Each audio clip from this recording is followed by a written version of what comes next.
certainly has been a rough stretch of games for the St. Louis Cardinals. It's the Cardinals and the Atlanta Braves here in Georgia. Atlanta, to be exact, they have struggled as well at 49-55. Last 7 games dating back to Monday at Busch Stadium. 3 of those 4 losses to Milwaukee were just gut-wrenching, and then the 1 win so far on the trip was Saturday against the Mets. That's Al Raboski. I'm Dan McLaughlin, and welcome to the broadcast booth. One constant, though, Al, that you can always count on, it seems like, big number 5 right in the middle of that lineup, and that's Albert Pujols. Well, I know some people think he's having a little bit of a down year, and yeah, the home runs had been a little bit sparse of late, but he's coming out of it since the break. He's just been this awesome hitter. Batting over 350, how bad can your season be? And it's good to see him going the other way, as Al McRae talked about that the other night, being a key to get out of that little funk that he had, and certainly he has done that. The pitching matchup tonight, it's a pair of right-handers. One guy pretty young, the other guy's a veteran, and that's Braden Looper. Braden Looper's been struggling late. He's got a couple losses, but it's been a while since he has won and pitched really effectively. So we hope that changes. And on the other side, young Charlie Morton, a guy that really doesn't have anything exceptional. He's getting this start here tonight. He's got the high ERA. They say he has a pretty good changeup, and we've seen some sinking action on his pitches. A look at the 4-key matchup, the pitching matchup tonight. Braden Looper and Charlie Morton. 22nd start for Looper. Of course, the Braves know all about Looper from his time in the National League East as a reliever with both the Mets and the Florida Marlins. So you want to be a catcher? Wow, what a tough spot that is. Molina on the other side. Brian McCann will talk about some injuries that those two have sustained here in this 2008 campaign. Back in Atlanta, Georgia, there's a look at Turner Field. Game 1 tonight between the Braves and the St. Louis Cardinals. Couple of catchers on both sides, Al, this season. A little dinged up with plays at the plate. Let's start with the Cardinals. Yadier Molina. Anytime you get that ball from the right side, you're kind of blindsided, and you don't know what's going to happen. This was Yadi earlier in the year against Philadelphia. But Brian McCann yesterday suffered a concussion as he goes helmet to mask with Victorino. He will miss at least 3 games, probably the whole 4 games in this series, and that's a big blow to the Atlanta Braves offense. Yeah, there are roster moves on both sides concerning McCann, concerning Chipper Jones, concerning Mitchell Boggs. Lots more to come. It's game 1 around the corner here on FSN Midwest. The Redbirds roll into Dixie desperately in need of wins. Tony La Russa and the Cardinals just finished up a stretch of 7 games against Milwaukee and New York that were absolutely grueling. Late losses have added up, and with those losses, there are more questions surrounding St. Louis. Right-hander Braden Looper goes for the Cardinals tonight as they try to turn it around. The Cardinals and the Atlanta Braves, the first of 4 tonight on FSN Midwest.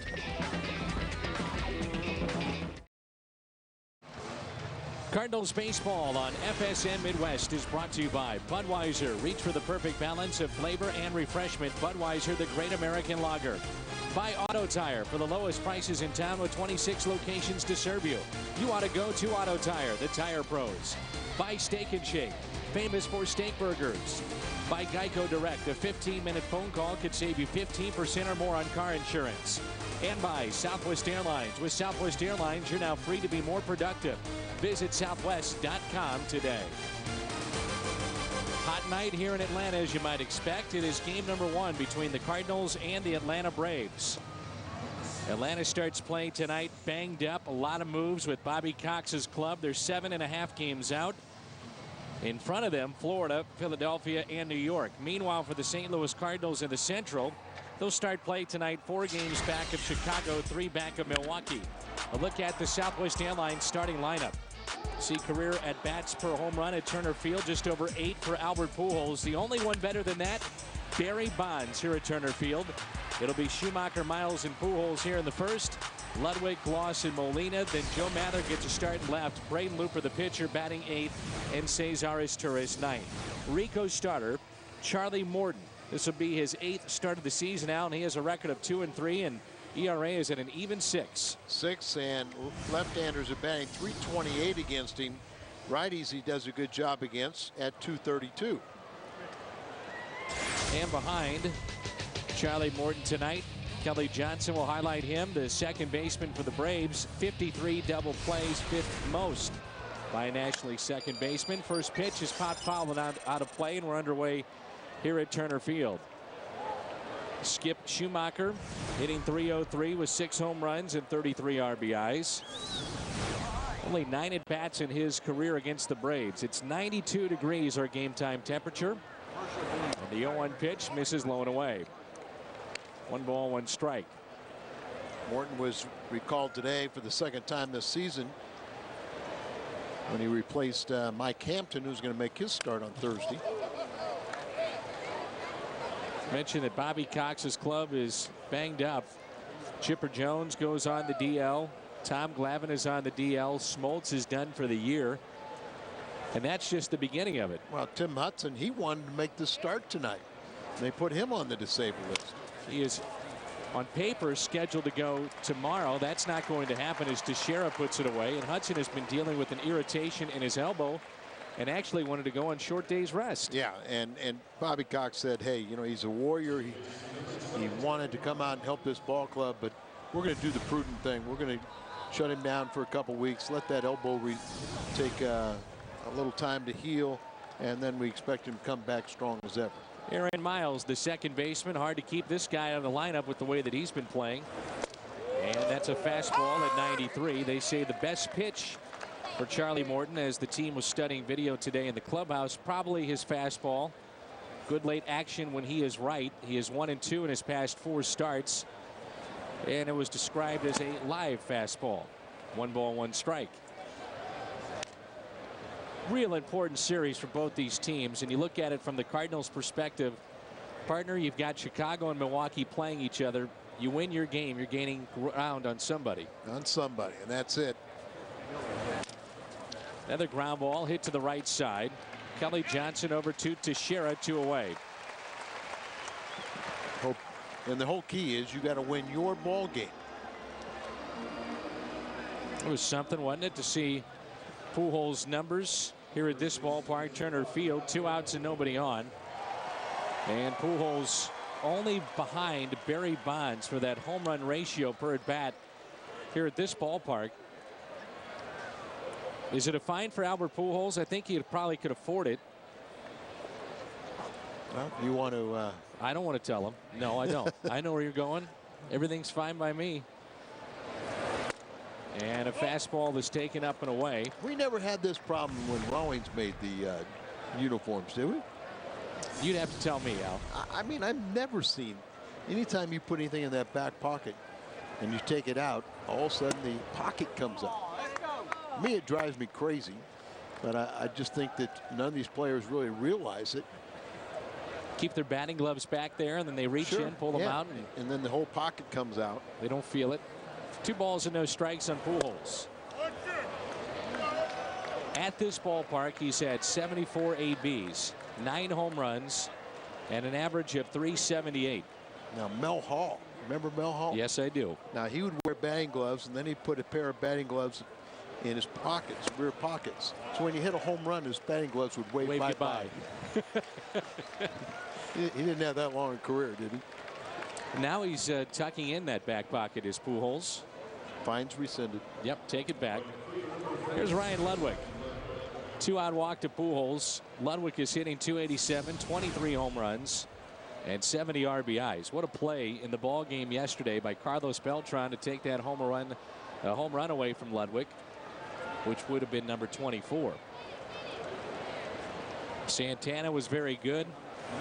They needed him to go deep after the night before, the 5 hours plus. Every reliever had been used by the Mets, so not only did he go deep, he went the entire way. Oliver Perez, one of their starters, was warming up for the 15th, but it didn't get that far. Thanks to Albert. And Ludwig, if he would have hit that home run, he already has got a career high 23, leads the ball club in that department, but he's second in the major leagues with 16 road home runs. Here's the 0-1 pitch. Took some off it, a changeup.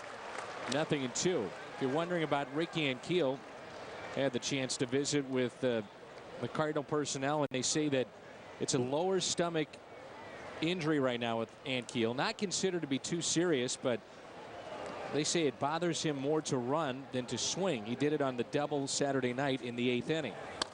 1-2. Stayed in that game, but was not comfortable, not available yesterday. And of course, that necessitated a roster move as Nick Stavanoa was brought up to add some bench strength.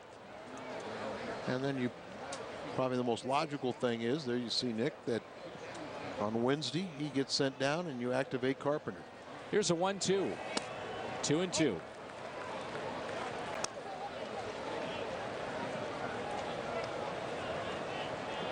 First of 4 tonight against Atlanta.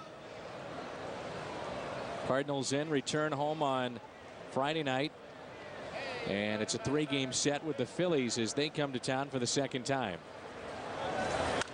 One of those rare situations where a team outside of your division will pay a visit to your stadium twice. Or if you're the Cardinals, you just go to Detroit every year for interleague play. Sure. It's the first time we've seen Atlanta Braves this year. We haven't been to Chicago to play the Cubs.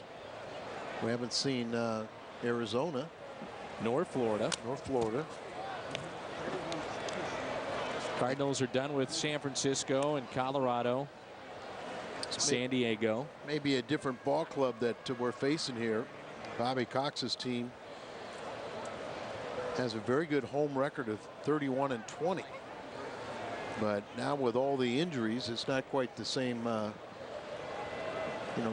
team. And he got him looking. Ludwig strikes out. First of the night for Charlie Morton. Braden Looper takes to the mound when we come back. Bottom of the first, and there's no score between St. Louis and Atlanta. Cardinals strand a runner in the top of the first. We'll highlight Mark Teixeira. He could be on his way out from Atlanta. 43 RBIs at home this season, 4th most in the National League. Blanco, Escobar, and Teixeira, Kotze, Johnson, and Fonte. Then we'll see Francoeur, Salmons, and Charlie Morton, the pitcher, against Braden Looper. Fastball and a strike. For more than a month since Looper his last one. That was June 24th. During that time, he's 0-3 with a couple no decisions. Last time out, he faced CC Sabathia. Looper didn't go deep in that game, but the pitch count was pretty high. Pitch count was high. Went 5 innings, allowed 7 hits. Only 1 earned run, 1 run total. He walked a couple. That's one thing. He's he's 9th in the National League in fewest walks per 9 innings. Al, you talked about it, how you're probably catching the Braves at the right time. 3 pitches and a strikeout to start this game. Big losses in their lineup. Let's take a look at the defense behind Looper as we go around the horn, as always, brought to you by our friends at Auto Tire. Mather in left, Schumacher in center, Ludwig is in right, Gloss is Turris, Miles and Pujols along the infield. Yadier Molina is behind the plate. And you say that you're catching them at the right time because no Chipper Jones. And Bobby Cox has seen the Braves win just 6 of the previous 19 games without Chipper Jones. That's a huge loss, and he's leading the league in hitting. And then you have Brian McCann, who misses at least 3 of the 4 games and probably the entire series, one of their biggest offensive weapons. And how about this? They are 38-51 the last 2 years when he doesn't play. So 2 big players out of their lineup. When they've hit, they haven't pitched. That's a strike to Escobar. Blew in the middle of the game in Philadelphia. Blew a 5-run lead and a 6-run lead. 2-1 the count. Yunel Escobar, their shortstop, allowed the Braves to say goodbye to Edgar Renteria. 3-1. That's Tim Cheetah. He must have gone to the University of Minnesota. Tom Mee, our fine director, will find anybody from Minnesota and put them on the air. Tim Cheetah is from Minnesota. Escobar pops it up. Shallow right. Ludwig is there for out number 2. So good start here for Braden Looper. Cheetah over at first. Jim Joyce is the second base umpire. Jeff Nelson at third, and Adrian Johnson is behind the plate. This is the biggest name that is mentioned in trade talks as far as the Atlanta Braves are concerned. Switch hitter. He's from this area. And with the Braves now falling out of this race and with injuries mounting, a lot of talk that Teixeira could be on the way out. He's a switch hitter. Had success against the Cardinals. And Dan would be one of those very costly, you know, rent a player. They didn't have in this case for a year and a half, or if he plays the entire season. But they gave up 3 very good prospects to acquire him a year ago at the trading deadline. One of those was a catcher, Saltiamakia. Right. And with McCann here, they could afford to give him up in a deal. 2-2. Looper, as you mentioned, last 2 starts, so a total of 8 innings, and roughed up a bit. But we've seen him bounce back, and maybe because of a couple of short outings, who come out here and have a good night. 2-2 pitch. Popped up left side. Should be a play, and there is. Foul territory for Troy Gloss. He is there. Good start for Looper. 1-2-3 go the Braves. Gloss, Molina, Mather coming up.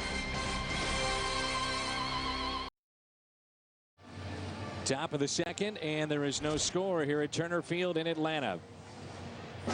Speaking of acquisitions, how about this one for the Braves? July 23rd, 1988, almost 20 years to the day. John Smoltz goes 8 innings to earn a win in his major league debut. First strikeout victim was Darryl Strawberry. 8 innings, 4 hits, 1 run, 2 strikeouts. And John Smoltz is through for the year for the Atlanta Braves, but they would love to see him come back. He's going to give it one more try.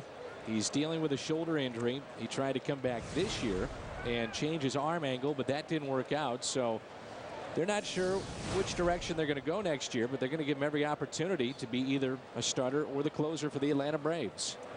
Of course, John Smoltz was acquired by Atlanta from the Detroit Tigers in exchange for Doyle Alexander on August 12, 1987. So after the trade lightning deal, Doyle Alexander went to the Tigers, helped them win. He had a great stretch run. Al, he was 9-0. Yeah, 9-0, and they gave up a young 19-year-old undrafted player named John Smoltz, who was going to go into the Hall of Fame. I had a conversation with a writer today about coaches that will get consideration for the Hall of Fame, not managers. We've got 2 Hall of Fame managers you would figure here tonight, Bobby Cox and Tony La Russa, but the writer asked about Leo Mazzoni, and I said, well, if you have Leo Mazzoni, then maybe you have to take a look at even a guy like Dave Duncan for his longevity at that particular spot. Well, I would think that writer would need to talk to. Gloss hits it on the ground towards third. Omar Infante, a high throw, and Gloss is out. You know, Leo Mazzoni's star got tarnished a little bit when he went to Baltimore. No doubt. And so I think that if you talk to a lot of people, I don't think he'd be a Hall of Famer. Well, your access to Busch Stadium has arrived. It's an all-access book, clubhouse, players meetings, and more. Number to call is 314-345-9000, or visit us online at stlcardinals.com. I think Tony La Russa would be the first one, and you'd get a lot of support for Dave Duncan going into the Hall of Fame as a coach. Well, he took on more projects, I think you'd have to say, than Leo Mazzoni. I mean, Leo Mazzoni had Smoltz and Maddox and Glavine, but you even look at this year. Look at a guy like Looper who's making a start tonight, or Todd Wellemeyer. We'll see him tomorrow. You could, you know, I mean, you could just throughout Dave's, I think it's 28 years, you can find a whole bunch of guys that have been reclamation projects. Dave Stewart, how about Eckersley? Sure. Not only the guys that he's done a great job here in St. Louis, but, you know, I think even Bobby Cox will tell you that he is very, very happy with his pitching coach right now, Roger McDowell, and the job that he has done. And really, other than, you know, the big 3 would get your attention, you know, you really can't make a case for all the other players or that Leo has done an unbelievable job with. And Dave has been associated with 7 Cy Young Award winners. Coach Bob Welch, Dennis Eckersley, Lamar Hoyt, most recently Chris Carpenter. A liner out to left and a base hit for Yadier Molina, the second base runner of the night for the Cardinals. Well, Sunday night is television's biggest night with the summer sports block, beginning with the Hooters Dream Girls, then baseball's Golden Age, followed by amazing sports stories, and finally the best damn top 50.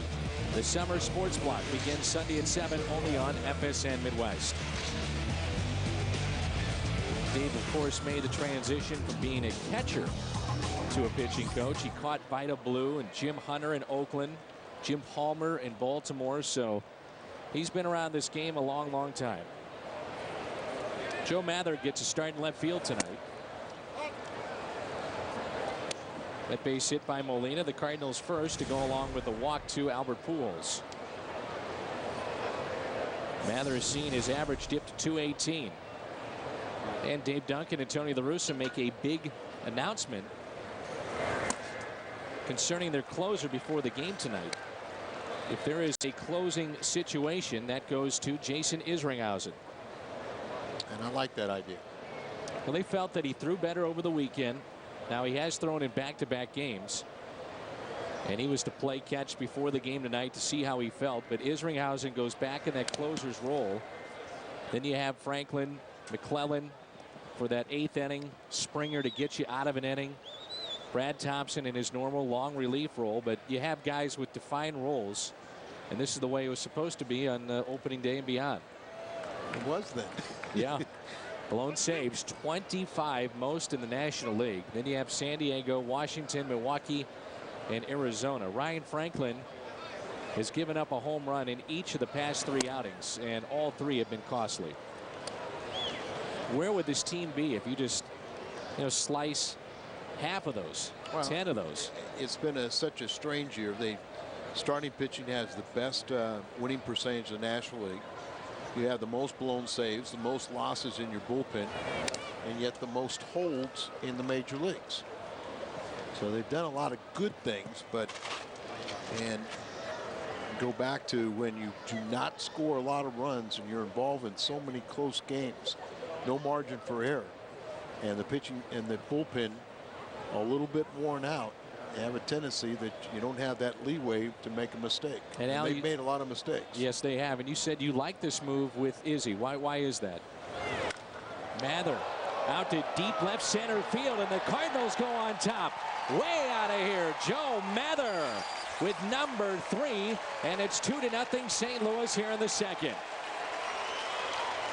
Hanging off speed pitch, and Joe Mather knew what to do with that one. He's got a long swing. He's got an uppercut swing. But when you get that breaking ball right up there, that says hit me, and he hit it. No doubt about that one. 3rd home runs, RBI 6 and 7. And once again, the Cardinals jump out to an early lead. And this is a Looper who grounds to second for out number 2. Well, I think, in an ideal situation, Franklin has demonstrated that he's very, very good in the setup role. The 8th inning. He did a nice job as a closer until late, and I think he's worn out a little bit. I don't see a lot of life on a lot of his pitches, finishing off the breaking pitch or leaving the fastball, kind of up in the middle of the plate. And I think he'll be fine when he's rested in that 8th inning role. But Izzy is a fine closer. That's what he wants to do. I think he gives you your best shot. And like I said, too, the Cardinals noticed over the weekend that they felt that he was throwing better.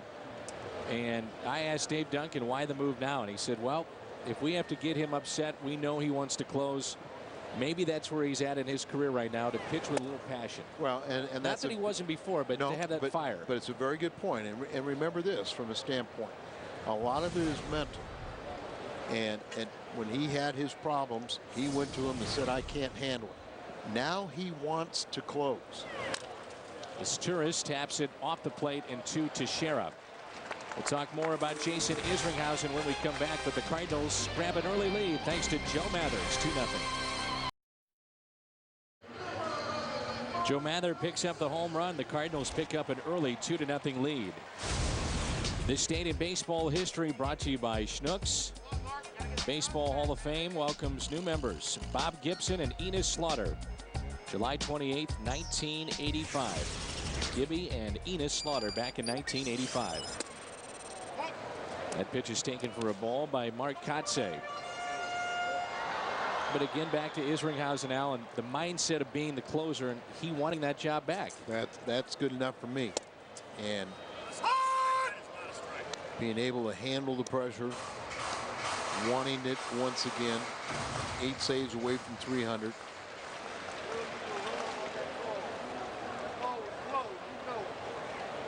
One ball, one strike. You and I had a conversation during dinner tonight, and I knew what you were going to say. I don't necessarily agree with you, but that means nothing because I never played the game at the level that you did, and you were a closer. But I've talked to guys that have done it before. I've talked to guys that are the setup men. A lot of players in baseball feel that getting the final 3 outs is a different animal than getting the 3 outs in the 8th or the 7th or the 5th or whatever the case may be. And in your mind, you disagree with it. I disagree with it because I think you know, the game is so mental, and I program my mind to feel that anybody can pitch when you're 4 runs ahead, 4 runs behind. But if you can pitch when the game on the line, then you separate yourself from everybody else. And so, I mean, that was a comfort zone to me, was having the game on the line. Now, show you how stupid I am. At the end of my career, when I was here at the Atlanta Braves, and when I'm only pitching when we're 5, 6 runs behind, I didn't reprogram my mind to think that that was easy. So I still said that was tough. Well, it's hard. I mean, a lot of guys, and you're different like that. I mean, some guys, and you can even cross it over to being a hitter. They want to be up there when the game is on the line. They want to be on the mound when the game is on the line. That winning runs at second base, they want to drive him in or strike the guy out. Well, and you know, part of my philosophy was, you just showed a picture of Bob Gibson going into the Hall of Fame. And I played with Bob Gibson, and I used to hear people say things about Bob Gibson. You know, here's a money pitcher. If I had to win 1 game, I want Bob Gibson on the mound. This is hit out to center field. Schumacher barely has to move for the first out. As a competitor, you know, that's the dream of having people say those things about you. So I just kind of programmed myself to where that was a comfort zone coming in the final game, because I knew other people could not do it. You saw the shot of Wainwright, and there has been no announcement as to what direction the Cardinals are going to go. Would it be in the bullpen? Would it be in the starting rotation? I think you'd have to say this, Al, if there's a ground ball hit to the right side, backhanded by Pujols. He leads Looper to the bag. Wow. Well, it makes it so much more difficult, puts so much more pressure on the pitcher. But I think the other reason why you do Izzy right now is you've got a window, and you have the determination. If Izzy can handle it once again, if Izzy takes over your closer, then by all means you put Wainwright back into the rotation. Exactly. And you strengthen there. Now, if all of a sudden you still continue to have problems in the next 2 weeks closing out ball games, then that decision is made for you. He comes back as your closer, Adam Wainwright. And I think if you asked Dave Duncan, he'd give you the answer. Come back to me in 2 weeks. That's it. You know? I mean, it's a 2 week for Izzy to show that he can handle it again, and then Wainwright goes into your rotation, and that's like, you know, getting Carpenter and Wainwright back. You make 2 big trades that you probably are not be able to make. You know, if the Cardinals right now, I think the mindset is that they're going to help this ball club, it's going to be acquiring pitching. Omar Infante is the hitter. 1 ball, 1 strike. And Chris Carpenter, the word on him, and he will start on Wednesday night. It's a done deal. He is strong. Physically, he is ready to go. He's 100%, but the question mark is how sharp can he be? He's not quite to where he needs to be or has been in the past. That pitch has popped up and foul. But is he, a Chris Carpenter, a not sharp Chris Carpenter, better than say a Mitchell Boggs or somebody else that might make the start, the Cardinals' Yes. answer is absolutely. Let's see what he's got. And here's the other aspect. Yeah, ideally, you would have liked to have given him 4 minor league rehab starts. But he is better than anybody you have.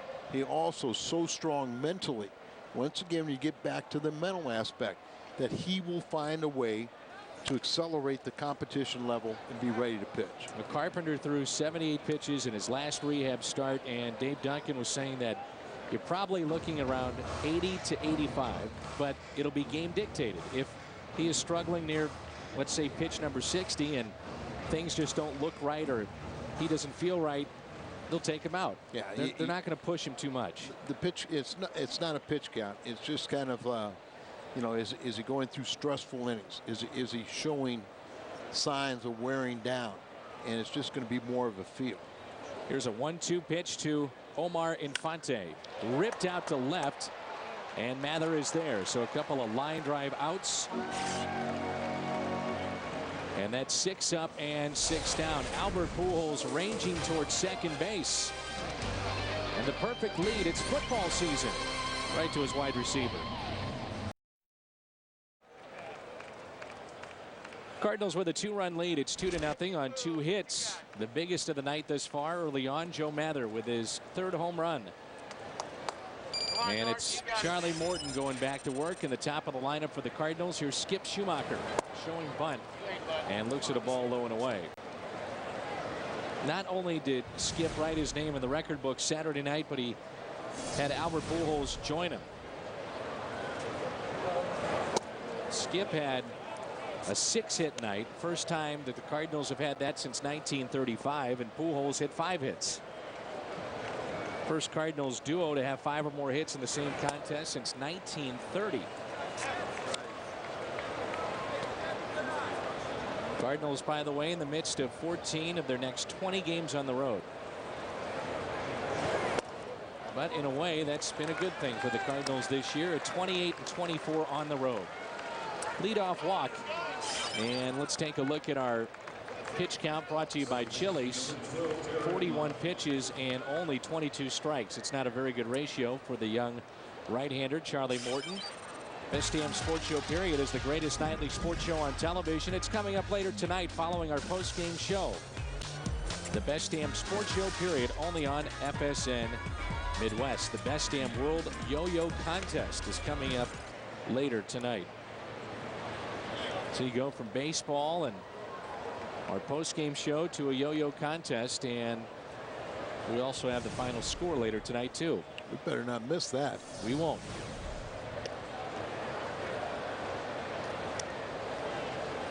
See if the Cardinals want to do some running against Clint Sammons without McCann back there. Aaron Miles grounded to second, his first time up. And that's a strike on the outside corner. I asked Tony La Russa about the play that we talked about an awful lot on Saturday night. Why he let Jason Isringhausen hit for himself and then took him out after that plate appearance. Besides the point that he said Izzy fancied himself as a good hitter. No, you said that and he agreed. Laughing. Well, no, but I mean, in essence, and there were, you know, circumstances where he felt that they would, if he used Mather, they would pitch around him and bring up his turrets. This is slowly hit, and Sammons will throw to first, and they get Miles by a half step. But in essence, he thought Jason Isringhausen had a better chance than his Turris.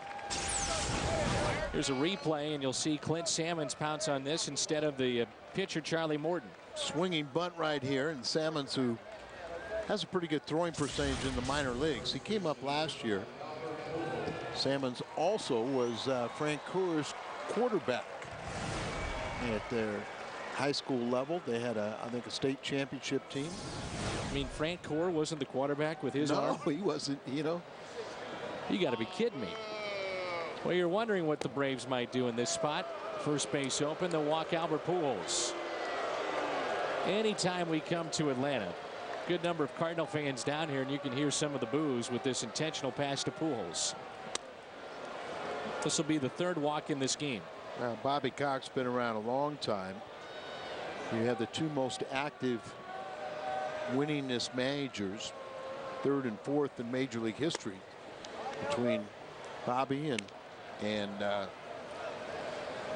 Tony La Russa. Bobby actually has, I think, the third best winning percentage in Major League history. And you said it earlier, both of them are Hall of Fame bound.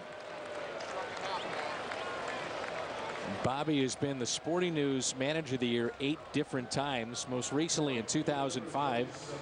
Baseball writers gave him the Manager of the Year 4 different times, and this is his second stint as the manager of the Braves. You might forget, first time was back in 1978. Only held the position for 3 years, and then he came back in 1990. I played for Bobby after he was let go and Joe Torre was hired here. He went up to Toronto and had a successful run up there and actually came back as a general manager. But Bobby is loved here in Atlanta. I think people always go, well, he's only won one world championship before they've been in postseason a lot. Just an amazing run as Ludwig pulls it foul 0-2. Their first division championship was 1991, and every year up until 2006 they made it into postseason play.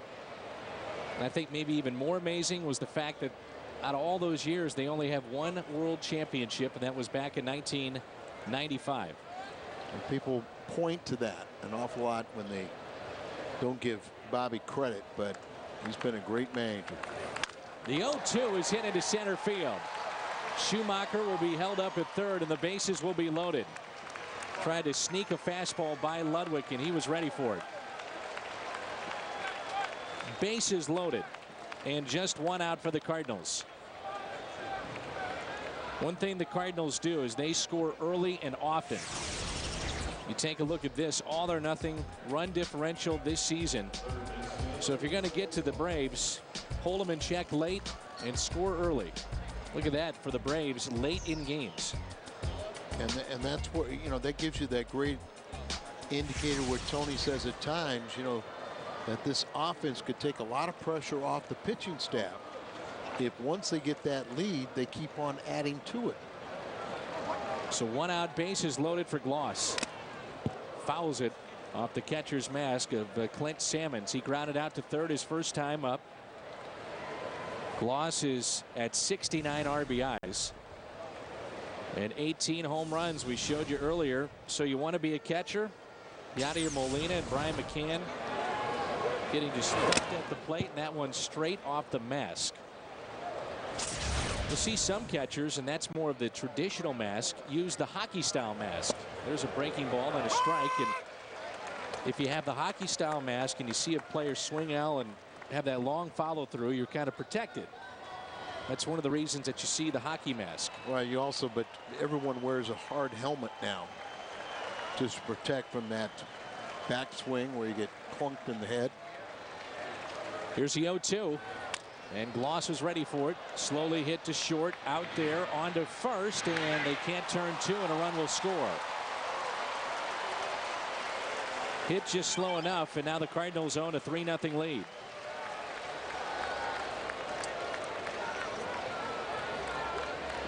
RBI for Gloss is 70th. Just wasn't hit hard enough, and how Ludwig got on top of Kelly Johnson. Feed from the shortstop. There you see him right there, just trying enough to disrupt the throw. And it brings in Molina, who has been so good with 2 outs and runners in scoring position. Just a clutch player. And this season with runners in scoring position overall hitting .315. First and third with 2 outs. First pitch taken for a ball. Joe Mather, who has a home run tonight, a 2-run shot, is on deck. 22 of his 36 RBIs have come with 2 outs.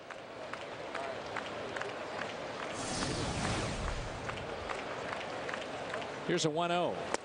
2 balls and no strikes. The bullpen of Atlanta was just outstanding in the first half. They were best in opponents' batting average, third best in ERA. Second half, though, for Bobby Cox has been a complete reversal. It's been a nightmare. The 2-0 pitch. Molina out to center field. Pretty well hit. Kotsay is back, and it's off the wall. 1 run is in. Troy Gloss being waved in. Relay to the plate is not in time. And the ball scoots away. Molina on his way to third. Molina is going to try to score. He hesitated. On the way to the plate. Safe! And Molina scores, and 3-run score for St. Louis. How about that? Oh! 6-0 St. Louis. We will never say a word about his foot speed again. Other than this play was in slow motion. Off the wall, perfect carom.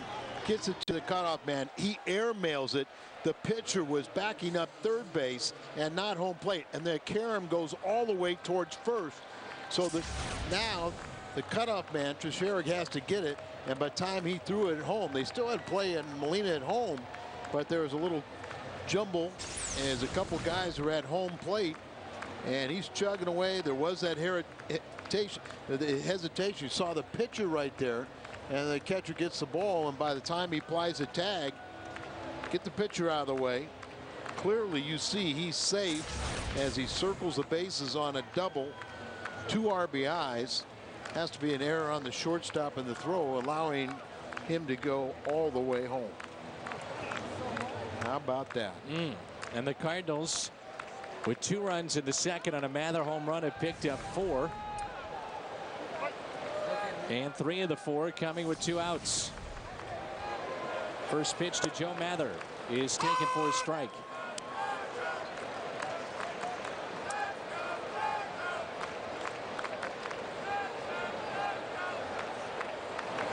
Cardinals, without question, needed a start like this after what's been taking place over the last week.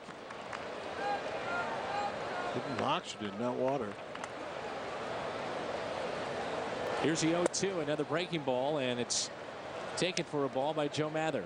How many times, Dan, have we talked about tough losses, or in this case a tough week, but this team's so resilient, bounces back, doesn't really, think or dwell on negativity. And that's extra bases coming up for Mather. He'll take the turnaround first. That will roll to the wall, and he has a 2-run homer to go along with this double.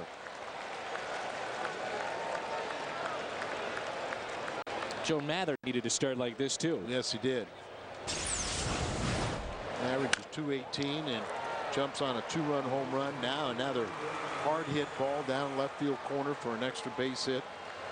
And Al, that's a lot of 2-strike base hits for the Cardinals here early on.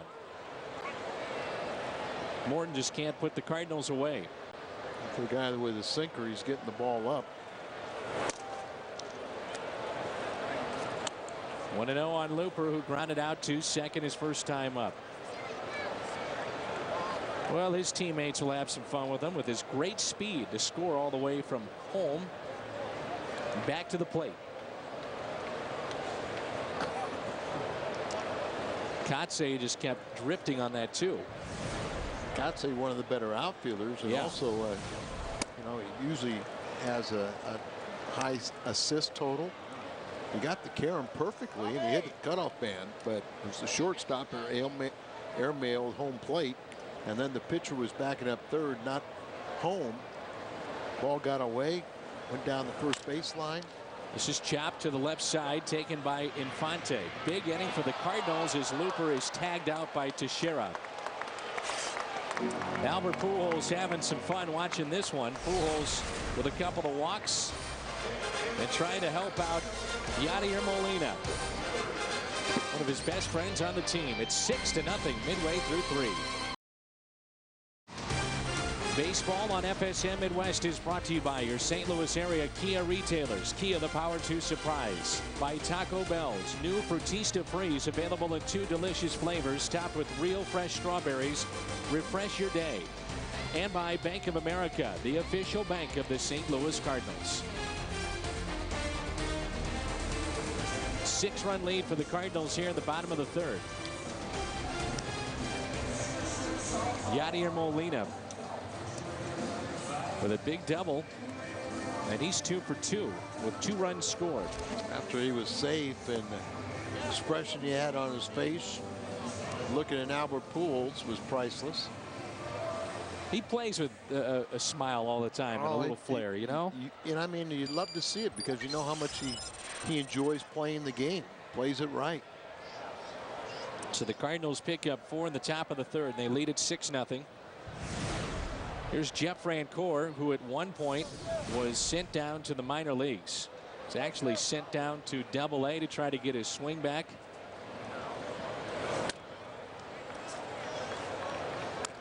We saw him in a spring training game earlier this year. He was hit by a pitch in the face. He's got one of the best arms from right field in all of baseball. And he's a good hitter, a guy that you don't expect at this point in the season to be hitting .231. He was only hitting .218 since he's returned. They say right now he's just second guessing himself and not as aggressive as we have normally seen. Usually he swings at everything. Rarely walks. The 1-2 pitch. 2-2.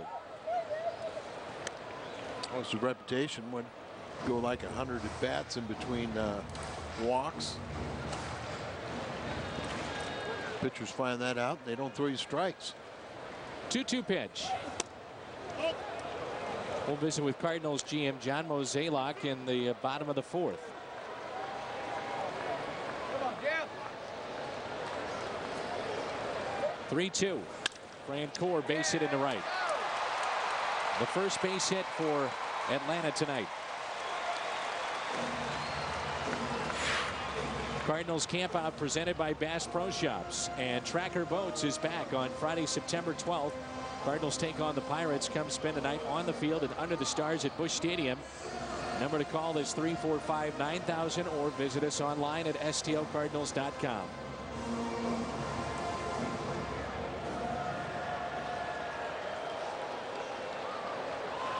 Braden Looper, no stranger to Turner Field. Here at Turner Field, a 9-8 record. ERA is close to 5, and he also owns 3 saves.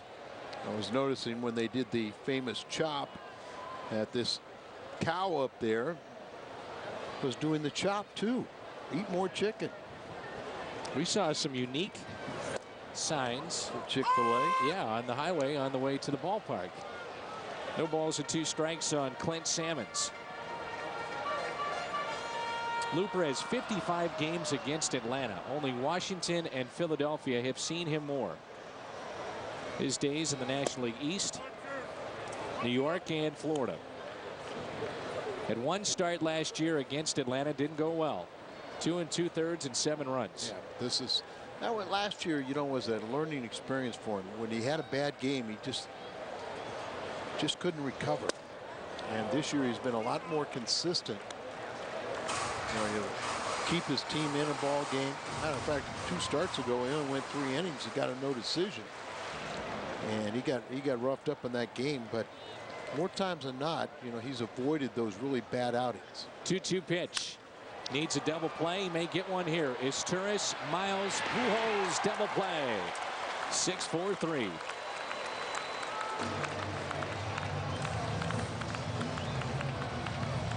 Well, Saturday, join FSN for an in-depth look at Big 12 football. Break down each team in 30-minute preview shows, giving you behind-the-scenes access for the players and coaches. Big 12 college football preview series begins Saturday at 2:30. Only here on FSN. Should be a big year for the Missouri Tigers. Here's Charlie Morton. Here's the 0-1 pitch. Braden Looper, the 3rd overall pick back in 1996.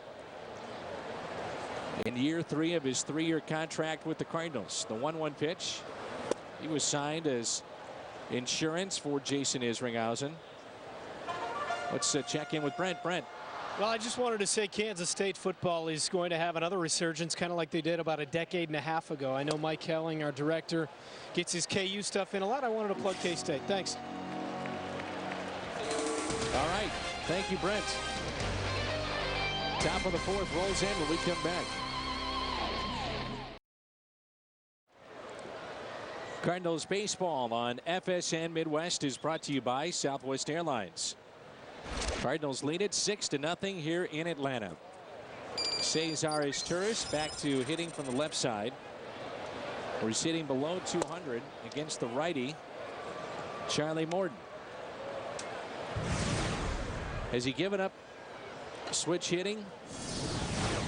Well, I don't think anybody knows that answer, including Izturis. I'm sure he doesn't know.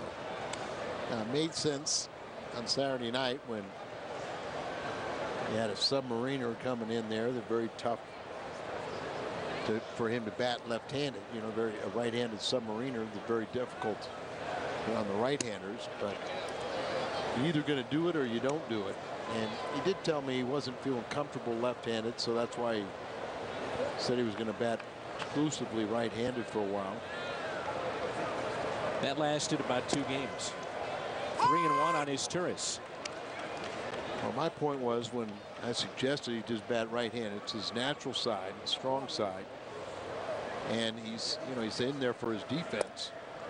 And there's a walk, so leadoff walk in 4 in the game for Charlie Morton. Yeah, you can't be walking people.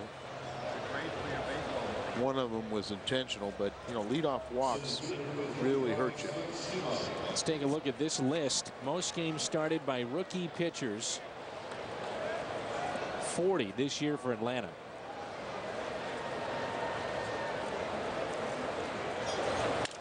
And a line shot base hit for Schumacher. First 2 have reached. At some point you think Bobby Cox is going to get his bullpen up and throwing now. The phone just rang. This year, when you can't be home to watch the Cardinals on FSN, check out MLB.tv, and you can go online to watch every out-of-market Cardinals game of the season live. For details, visit STLCardinals.com, where baseball is always on. Here's Aaron Miles, who got the start tonight at second base. He's 0 for 2, grounded to second, and he also grounded out in front of the plate. 0 for 2. Breaking ball and a strike on the inside corner. 6-0 St. Louis. If you're just joining us, the Cardinals with 6 base hits. They scored 2 in the second on a Joe Mather home run, his 3rd of the year, and then they picked up 4 in the 3rd. 2 runners on and nobody out for the Cardinals. Outfield is very shallow for Miles. Turner Field has been home to the Braves since 1997. The Cardinals have not fared well in this ballpark. Built across the street from Fulton County Stadium, their old ballpark. Jeff Bennett is warming up, a right-hander, just to his. Oh, nice play by Teixeira as Schumacher tried to distract him, and that was a tough play with the distraction of the runner and the short hop on a backhand. Jeff Bennett was just activated today. He's the righty warming up. And it's runners at first and third now for Albert Pujols. This seats over 50,000 here at Turner Field, but yet even when they were in the playoffs, they couldn't sell these games out, unfortunately. It was a good thing, though, for Cardinal fans. A lot of times when the Cardinals saw Atlanta in the playoffs, you would see a lot of red in the seats. The old joke was in the 70s, somebody at old Atlanta Fulton County Stadium, somebody would say, call up the ticket office and say, what time's the game start? And they would ask, what time can you get here? People were amazed that they could walk up 10 minutes before game time and say, give me the best seat available, and they'd find themselves in the front row. And Al, how about the growth, though, of just a baseball and the amount of people coming through the turnstiles now here in 2008? It's healthy. You talk about revenue and people coming through to see these games. Yeah, and just think about this Atlanta area. How many young players this has become a real hotbed, and the Atlanta Braves are really taking advantage of it. They have so many homegrown players, but a lot of players, because of the success the Braves have had, such a run, still love their football here in the state of Georgia, but these kids are all playing baseball. That pitch up and in on Albert Pujols. Very good example of what you're talking about is Jeff Rancourt. He said, and most people thought he would be a high draft pick, but he made it very clear to anybody that drafted him outside of Atlanta, Francoeur said he would not sign. If the Braves draft me, I will sign. But that's it. That's the only team I'm looking at. You know, Wainwright is from the coast of Georgia, but you know, this was his favorite team growing up, and thrilled for him to get signed by them. But you know, McCann's local, Salmons is a local. Here's Ted Turner on our Geico quote. I bought the Braves for 2 reasons: to get an autographed baseball without pleading, and to get good seats. You got both. You got along with Ted Turner. Sure I did. You know, Ted was, I mean, one of the most fascinating people you could ever imagine. 2-1 pitch. Did he come into the clubhouse much? Visit with you guys? Oh yeah. I mean, you know, he really undermined his upper management because he was so accessible, and of course he always felt like he could solve a problem by offering more money. So I mean, there was never the chain of command, and you're really talking about years ago. You know, you never really saw ownership. You know, the general manager was almost like this figurehead that, you know, what you think of an owner now, and I mean, they really pre-agents, they tried to intimidate players, just a general manager, and then, you know, then Ted is out there just so accessible. 3-2, a high fly ball into right. We're going to get a look at Francoeur's arm right here. Here it comes to the plate, and it's not in time. RBI for Albert Pujols to make it 7-0 as Isturiz scores from third. It's a bad throw all around. Let's go pitch by pitch, by the way, Al, brought to you by Chevrolet. Breaking ball right there. He hangs it, pulls it foul. Ball up in the zone. A lot of these pitches, there's the one up and in that gets away from him, and then down and away, gets a piece of it. Another breaking ball, and then he gets this one where he's able to hit it to right field. And not only was the throw so bad that easily no play at the plate, but you know, Aaron Miles tags up and gets himself in scoring position. RBI number 61 for Pujols to make it 7-0. Ludwig is 1 for 2. His single was up the middle on an 0-2 pitch. It was back in the 4-run third. Cardinals have scored in every inning with the exception of the first.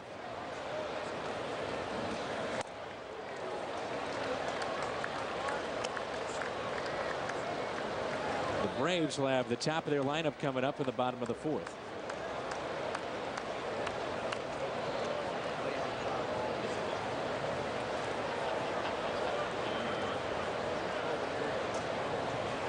One pitch, and Ludwig tattoos it out to left field. Throw from left, that's offline. Another run scores, throw to second, not in time. It is all St. Louis tonight. Missing cutoffs, wild throws, and this is not the kind of game that you normally see from a Bobby Cox team. Bobby's seen enough right now, but you know, the bad throw by Francoeur allowed the Cardinals to score this extra run. Here's another high throw. So it's a single RBI for Ludwig, but he's smart enough to get himself in scoring position with the bad throw from the outfield.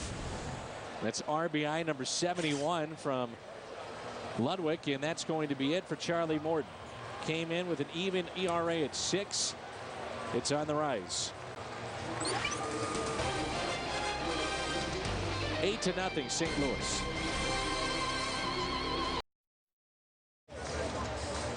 Jeff Bennett, 42nd appearance in our Chevrolet call to the bullpen. He has a record of 1-4, an ERA of 4.28, and he will try to get the final out here in the top of the 4th against St. Louis, and the Cardinals lead it 8-0. Well, he just was activated from the disabled list today. Missed 16 games with a strained right shoulder. Bennett has made 4 starts, 37 relief appearances this year. 2 for 2 in save opportunities. 6'3", 200 pounds from Donaldson, Tennessee. Signed as the Braves a minor league free agent in November of '06. Bobby Cox needs Bennett to give him some innings here. Tim Hudson already put on the DL. He was supposed to start tomorrow. Their pitching is a little bit of trouble. Yeah, you talked about how they already had 40 starts by rookies.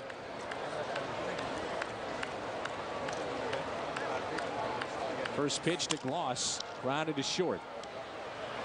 Escobar with it across to Teixeira. The Cardinals strand their third runner, but add to their lead. 7 hits and an 8-run lead. Cardinals with an 8-run lead, 8-0 here in the bottom of the 4th. And joining us before the trade deadline hits, it's John Mozeliak, the Cardinals GM, and let's jump right into it. We only have you for about a half inning. So tell Cardinal Nation about the big deal you're ready to pull off. Well, I wish I could. Right now, obviously, we've got a lot of things in the hopper, but we currently don't have anything that close.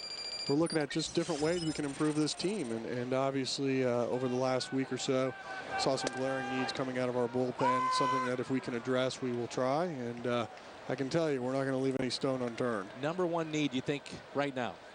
Well, I still think looking at our left-hand relief it's a critical part of how our whole bullpen sets up. And I think it's something that if we could find the right fit, we need to pursue it.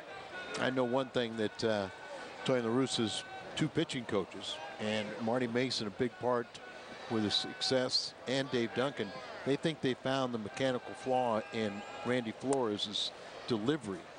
And looking back at tape where they saw 06, that could be a big help in itself. Oh, it'd be a huge help because, you know, if you look at how we're put together with getting Carpenter back on Wednesday, possibly having Wainwright back within 10 days and maybe pursuing him in a closer role, and then obviously if we could get Flores back to where he once was, it'll allow for this club to be successful by addressing this just from internal needs.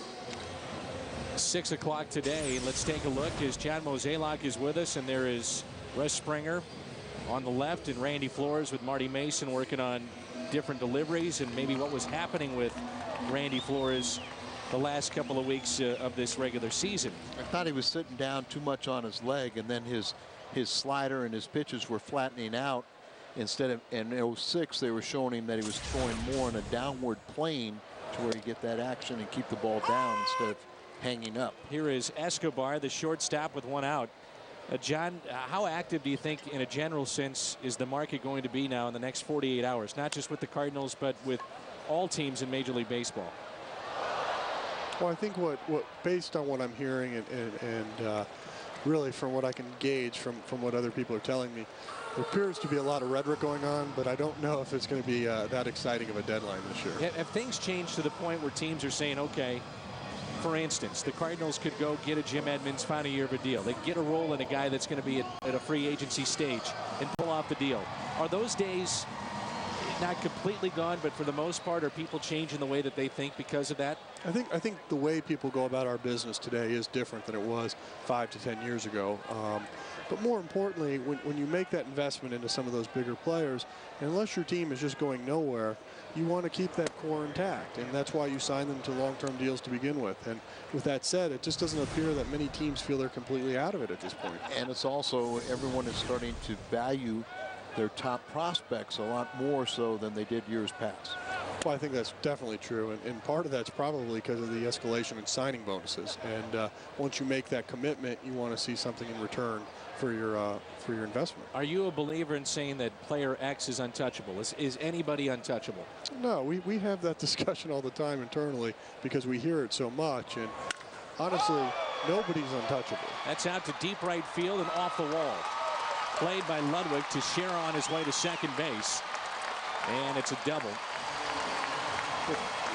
When we look at that question, and a lot of times people are asking us about Colby Rasmus right now, and depending on what type of player we got back, there's a deal that could make sense. But unfortunately, we're not hearing those types of deals. And I think the other way you need to look at it is, with Colby Rasmus, for example, he's someone that we control for the next 6 years should he make the big leagues. And that has value unto itself. But so we try to have a very open mind at how we look at deals and try to decide what we're getting back in return for what we're giving up. I thought it was interesting for people that live in St. Louis that read the Post-Dispatch. It was reported by Derek Gould following the game yesterday. He asked you, I guess, and I don't want to put words in your mouth, but essentially, is Kyle Loge a guy that you would trade, or at least look into it before the deadline is through? And you said 0 chance. Is that correct? Yeah, he didn't paraphrase. He got it right dead on.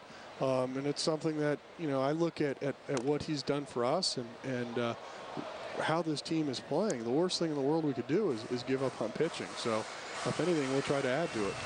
So Loge stays until the end of the year. Absolutely. And I think that, you never know what impact type bat could become available. But I think in many ways, the tone I'm getting from the ball club is the crucial part is to add pitching. And they think that's going to be enough offense. And today's a great example of it. Well, I think this team overall has evolved to where you're getting more consistent offensive production through our entire lineup. Obviously, with Troy Gloss getting hot at the right time, that was a big help for us. But really, when you look at how this team's put together and what we potentially could add to it just from within, I do think we have enough to win with it. Now, if we can do some things to shore up the bullpen and answer some of those questions, I think that's great. There's a play made by Isturis. Wish we had more time with you, because I'd love to know if Loge is coming back and what impact that is going to be had and what you're doing to bull. But you can't stay around all night. Well, maybe I'll see you on Wednesday night. Sounds good. 8-0 St. Louis. The top of the 5th, and it's 8-0 St. Louis. Many thanks to John Mozeliak for stopping by. We appreciate that. As Bennett is in his second inning of work, and we turn to our Hardy's prime cut of the game. It's Joe Mather with this home run, his 3rd of the season. This made it 2-0 Cardinals, and since then they have added 6 more.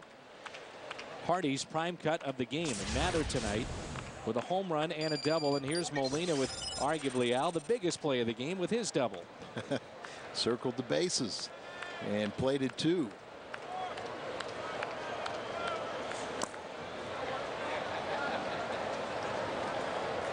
Some people were saying, how did he circle the bases? But he did so. As overthrow got away from the catcher. Nope, the pitcher wasn't backing up.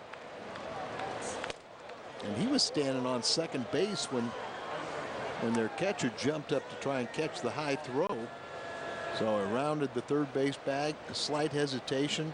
Albert was waving him home, and he beat the throw. 1 ball, 1 strike on Yadier Molina.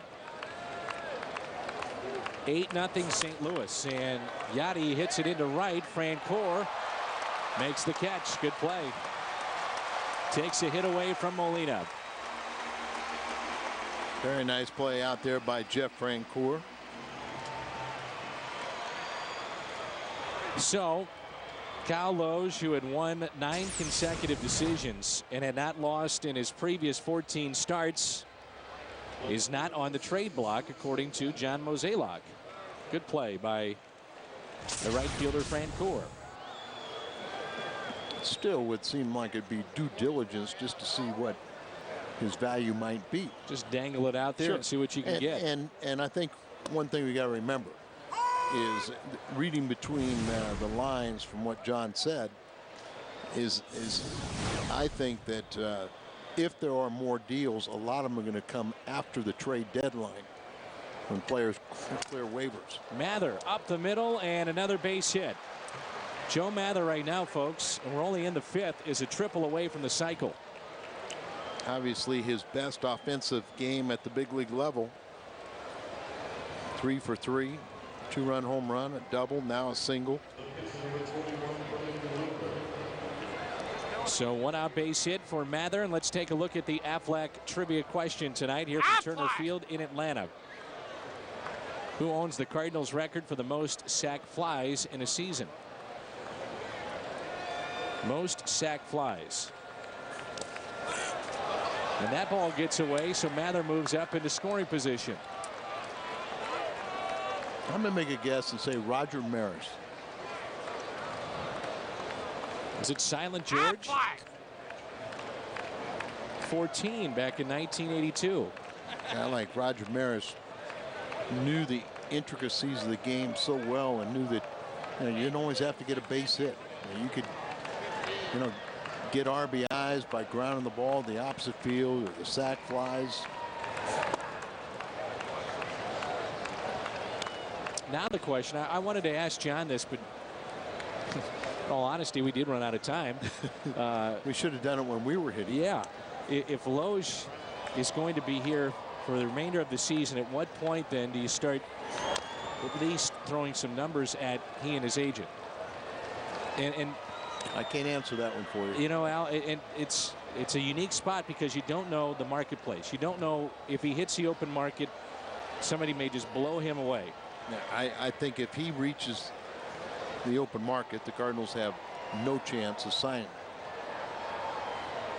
But I think it also, if you're a Cardinal fan, it tells you that they're in this for the long run, even if they just have him for the year and, you know, lose him to free agency and take their draft picks.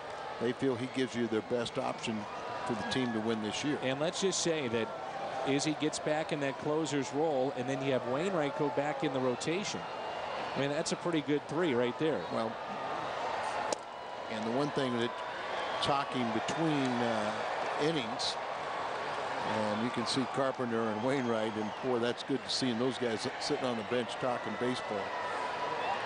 But it was the indication. John Mozeliak said Wainwright will be pitching in 10 days, and he's not going to pitch in the rotation in 10 days. It's a swing and a miss by Looper. The highest starters ERA National League since July 12th. The Cardinals only trail the Pittsburgh Pirates. The Cardinals 6.75, and then you have the Padres behind St. Louis. But seeing Carpenter back, it's uplifting. I mean, it sounds as crazy as it is, but it is. I mean, when you see him in that uniform, you see him in the dugout. That will be, you know, that's as good as the CC Sabathia trade, the Harden trade, having Carpenter come back. When Wainwright comes back, it's like making the additional deal for a number one or co-ace. And Wainwright just around the corner. Now, I talked with Adam tonight before the game. He will throw on the side tomorrow, and it's a big day for the Cardinals in the remainder of this season because as Izturis from the left side picks up a base hit. Here comes a throw by Francoeur, not in time, and again another runner advances into scoring position. That's Izturis following the base hit. It's now 9-0. Well, a low throw this time, but not cut off, and the Cardinals are showing how to run the bases. Get yourself into scoring position. Francoeur, one of the best arms in the game. This time a low trajectory, but not cut off. It goes all the way through the RBI, and as Izturis sees that the throw goes through, so he just continues and gets himself in scoring position. And now it is Skip Schumacher. Schumacher on the ground. But a couple of hops to Kelly Johnson. Cardinals add to their lead. They've had 2 runs in the second, 4 in the third, 2 in the fourth, and another here in the fifth. And our What's on Tap is brought to you by Bud Light. Bud Light keeps it coming. As we move to the bottom of the fifth, Cardinals and Braves tomorrow at 5 on FSN Midwest. Last year at this time, the Cardinals talked about Mark Mulder. We know how that turned out. It was rough on Mulder, rough on the organization and the fan base. This year they're talking about Carpenter. Hopefully it's a different story. 1-0 is hit out to left center field. Schumacher runs it down. Nice play.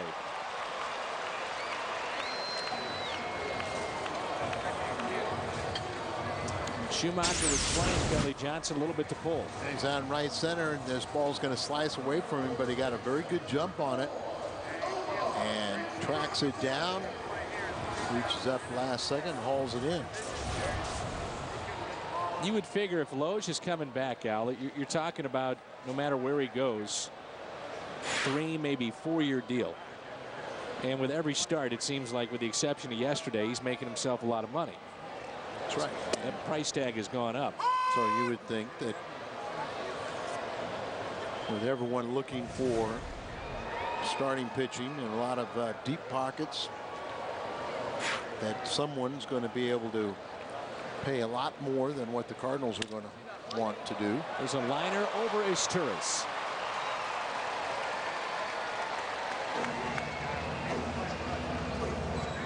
The only ones that can negotiate with him now, but it won't. That's not for long.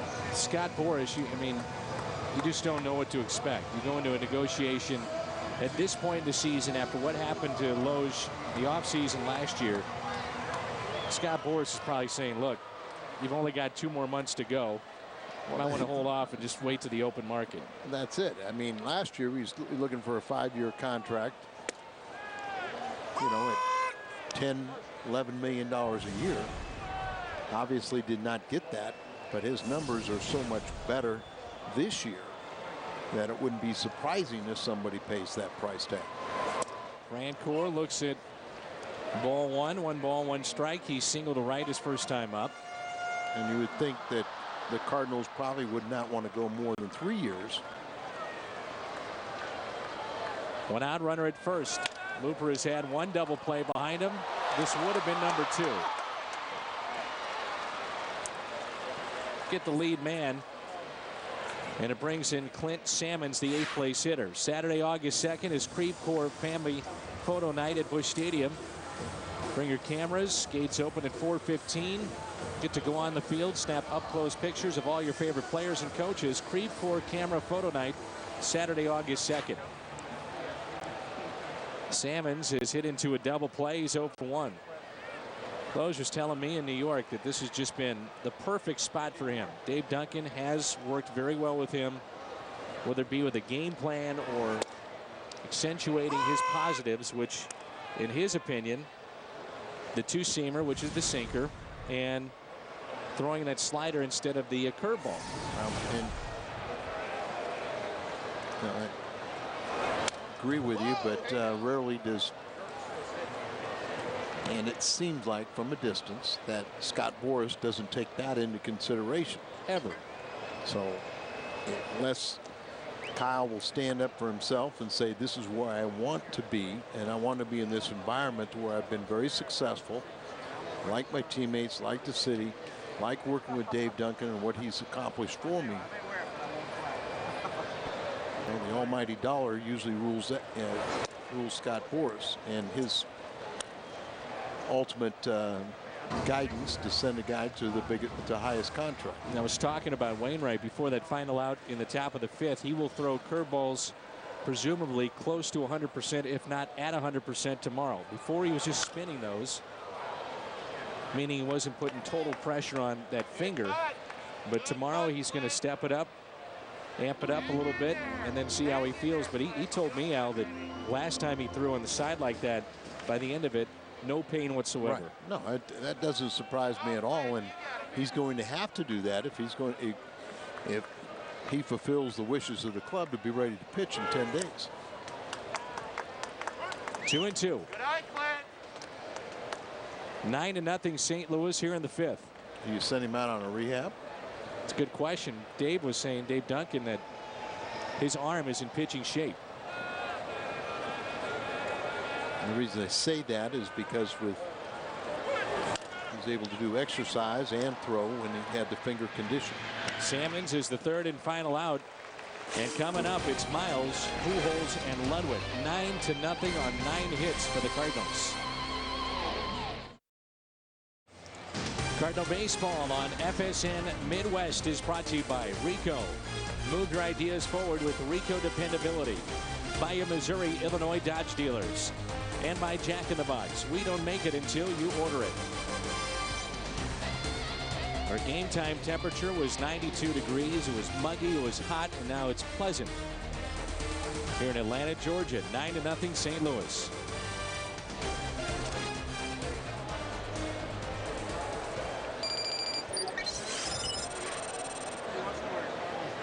Sixth inning, it's Miles, Pujols, and Ludwig.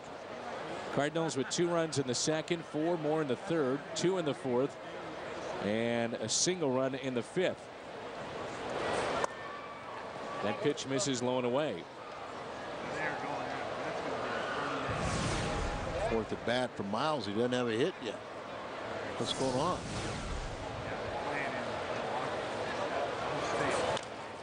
Little chopper hit to the right side. Kelly Johnson to Teixeira. Aaron Miles is 0 for 4. Bright spot this year has been the play of Kelly Johnson, according to Bobby Cox. He really likes him. second baseman for the Braves. Here's Albert Pujols. Pujols has walked twice, one of those intentional, and the other was a sac fly RBI, his 61st on the year. Pujols says he's a line drive hitter with power. He has said that from the get-go of the start of his career. Tony La Russa was asked about the home run drought and where he may wind up by the end of the season. He said, look, it comes down to pitches to hit. If he doesn't get pitches to hit, he's like anybody else. He may expand the zone and see that average drop. The home runs maybe not be there where they might be. He's getting pitches to hit.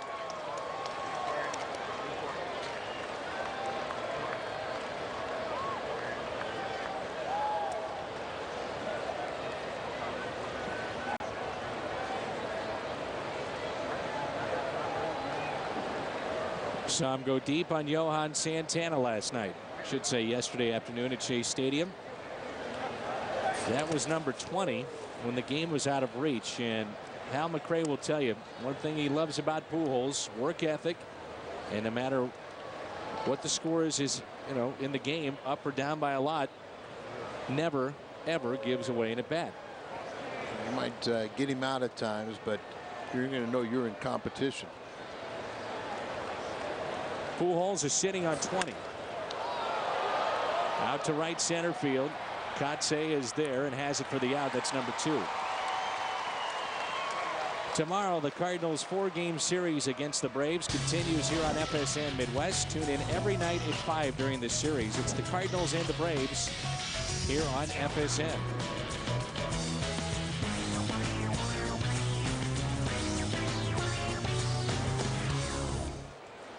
Tim Hudson had an MRI on his right elbow today, and there is some damage in there, so he'll meet with Dr. Andrews this week.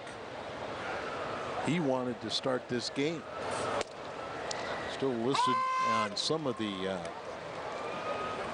original notes as starter tomorrow, but Bobby Cox decided to err on the side of caution, and it sounds like with just cause.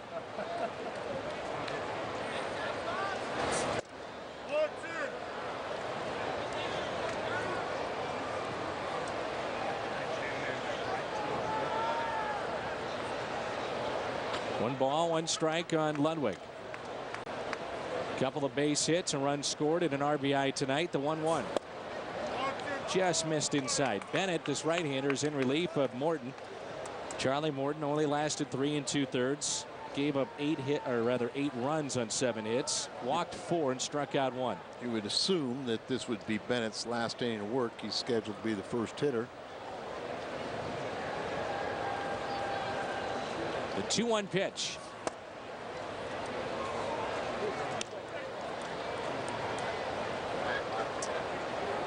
He just came off the disabled list.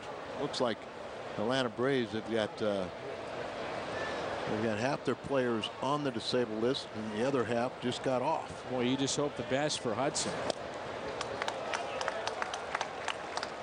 Anytime you hear about that, the MRI in that particular place on the arm, which is his elbow, you're thinking maybe Tommy John if there's a tear. Or you just hope that's not going to be the case. One point, it was Hudson, Mulder, and Zito. They were the big 3. My, how things have changed.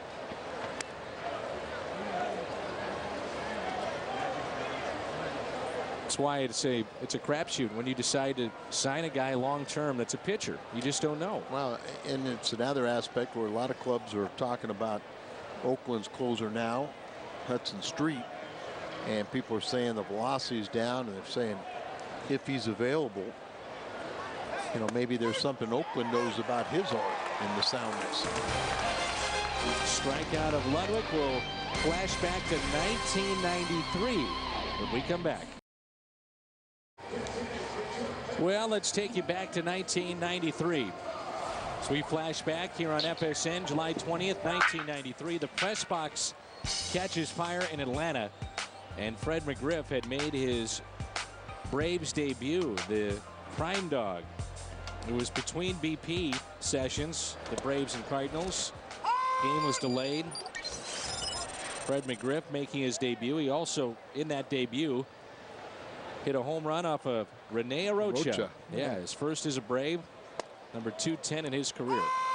Dan, I was getting ready to throw batting practice to the Cardinals, and one of the adjoining suites to the press box, they brought in a sternal can and trying to prepare, you know, like for the hors d'oeuvres or something they had there, and it caught a drape on fire, and that thing spread so quick, and you heard some of the loudest explosions. And Gotay, the pinch hitter for Bennett, just gets a base hit to the right side, and they said that was the steel girders, you know, exploding. But it was incredible. We did not televise the game, but they did eventually play the game. And I remember Shannon doing the game with mask on because all the soot and everything. But, you know, that was right up Shannon's alley. Oh, we'll do this game, big boy.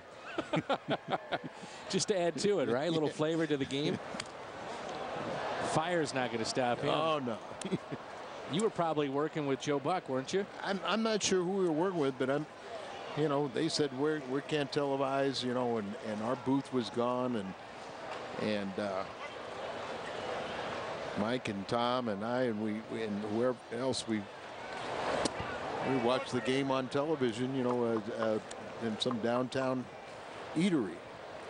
Well, apparently the cables for the cameras, which is a high home position, you also have a lower position behind home plate and along first base, those cables had melted. Right. Can't do that. Can't have cables melting, expect to be able to put on a telecast. Now the rumor is that Tom Meade didn't want to work that day, and so he's the one that set the press box on fire. Could have been a long night. You know, well, it was the day before. There is Pujols out at second.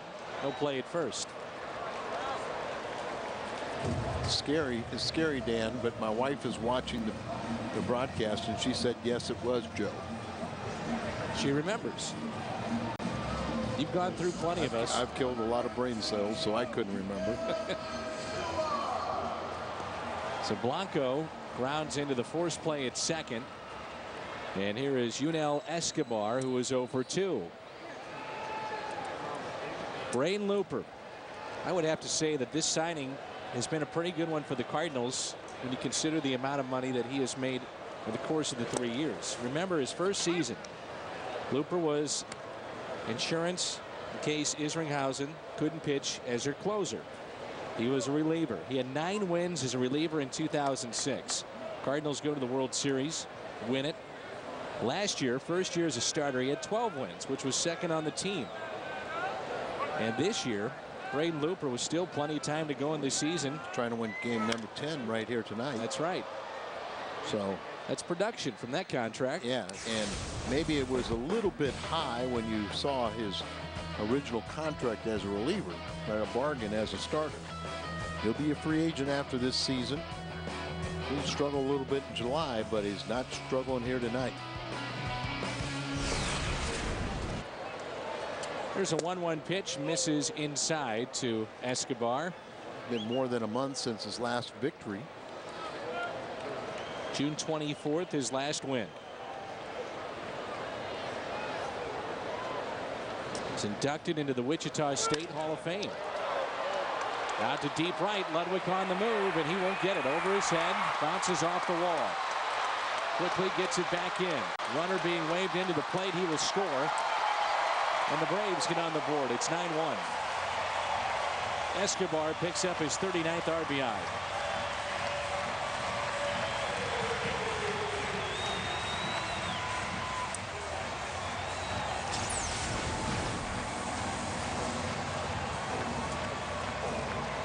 Ball out there, he gets over the head, plays it back in perfectly. Ball up in the zone a little bit. Scoring runs and having big innings the last couple of games has not been a problem for the Braves. Matter of fact, they had 9 runs in an inning and lost. That's hard to do. Here's Teixeira with 1 out and a runner at second. Be interesting to see what kind of market there is for Teixeira. A couple of days away from the trade deadline. He's a switch hitter. He's got 20 home runs, 77 RBIs.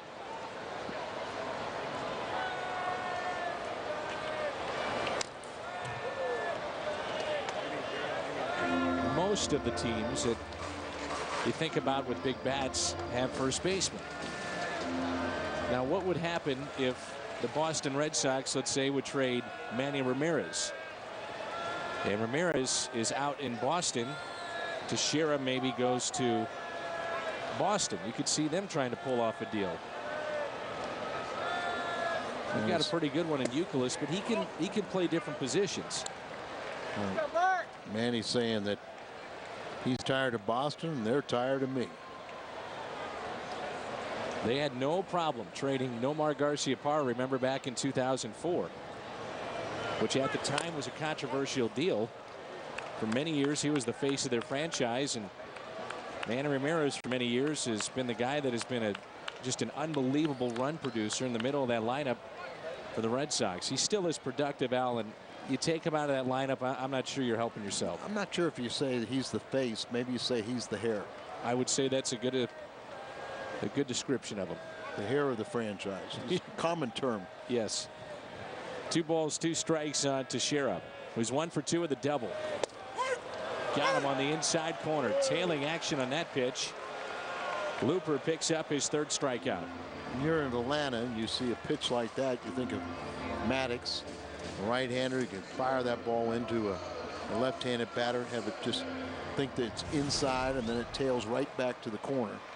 A little better velocity than Maddox. This could be the end of an era. When you think about Major League Baseball, Maddox may be done at the end of this season.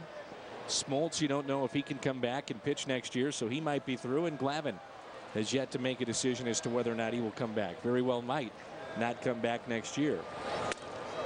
Tails inside, but just off the plate. 9-1 Cardinals here in the 6th.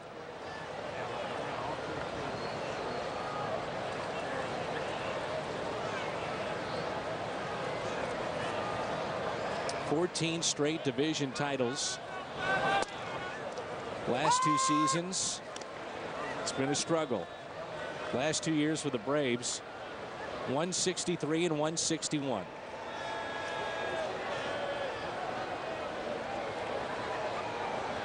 Seven and a half at the start of play tonight behind the Mets in the East. It's their largest division deficit for them this season. And they enter tonight's game against the Cardinals in 4th place for the first time since 1990.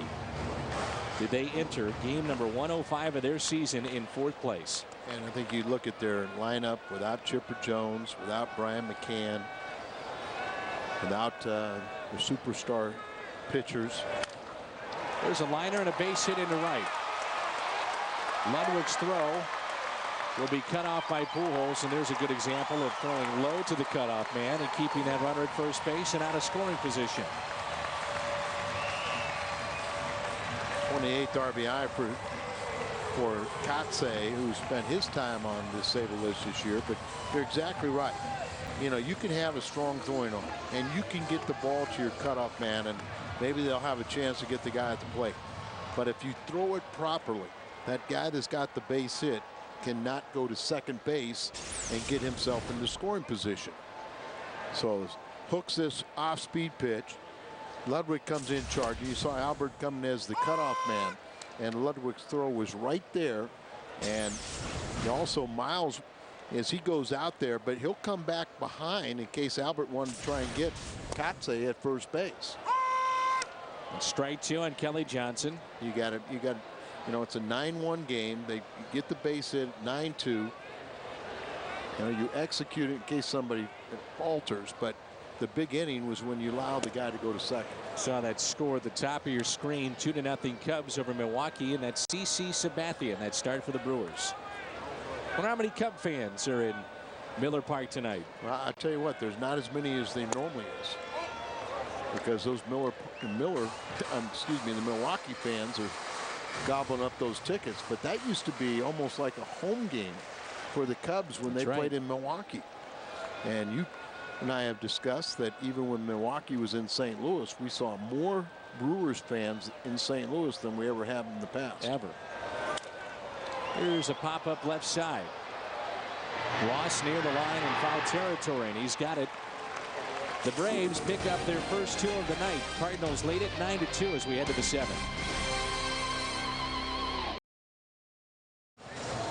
Brenda Leach is tonight's merchandise winner in the Hyundai Long Drive Inning Sweepstakes. If the Cardinals hit a home run, Brenda Leach qualifies for the Hyundai Sonata drawing in September. To register, visit a St. Louis area Hyundai dealer. Buddy Carlisle, 24th appearance in our Chevrolet call to the bullpen. No record and an ERA of 4.41.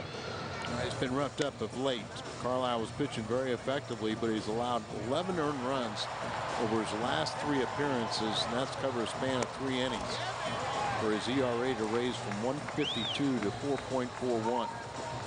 Many times he's been a long man going 2 or 3 innings per outing, and right-handed batters only batting 184 against him. Now, Norton has come into this ball game and he's playing left field. So Norton will be batting the 9th spot in the order. Gloss has an RBI tonight. No base hits.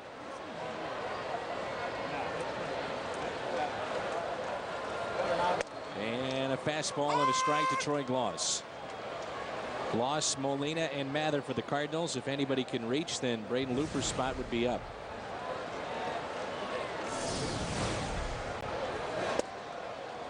See how long Tony La Russa wants to stick with Looper tonight, give his bullpen some rest.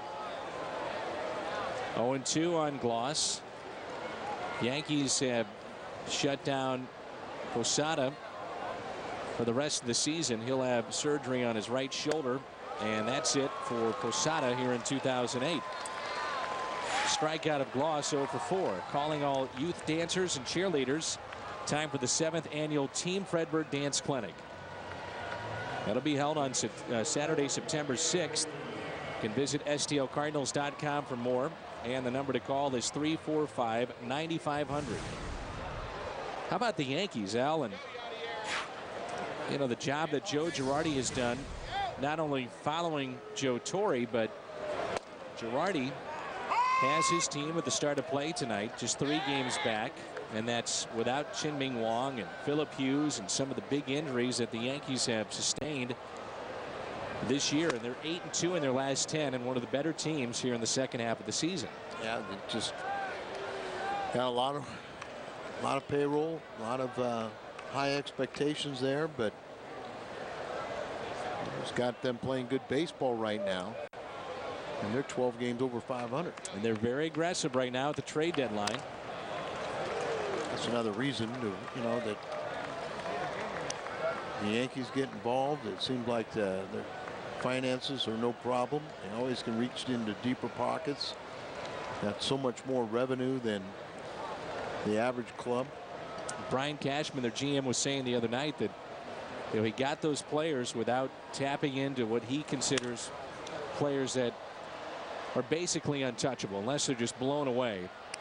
They're not going to give away certain players. And he said there's only a couple like that, and he did not have to do that. He said basically for the last 1.5 to 2 years, he's been holding on to particular players even though he might want to trade them just because of a situation like this. Yeah, and there is a franchise that frequently would trade their top talent for major league talent. Infante across the diamond. Molina retired. Well, they'll have plenty of discussion about the trade deadline coming up on the baseball report every Friday night. Get a look around the major leagues. Highlights, interviews, analysis. The baseball report Friday at 5:30 right here on FSN Midwest. Joe Mather has a home run, 2-run shot in the 2nd, a double in the 3rd, singled and scored in the 5th, a triple away from the cycle. Last to do it, Mark Grudzielanek. Final year, Busch Stadium, the old Busch Stadium number 2. He's picked up 41 points on his batting average with his 3-for-3 night. Come on, buddy. Here's the 0-1. 1 ball, 1 strike, 2 outs, nobody on. Cardinals leading by the score of 9-2. Dan, we got vacation umpire, Adrian Johnson, behind the plate. Looks like he's done a very good job. Very much so.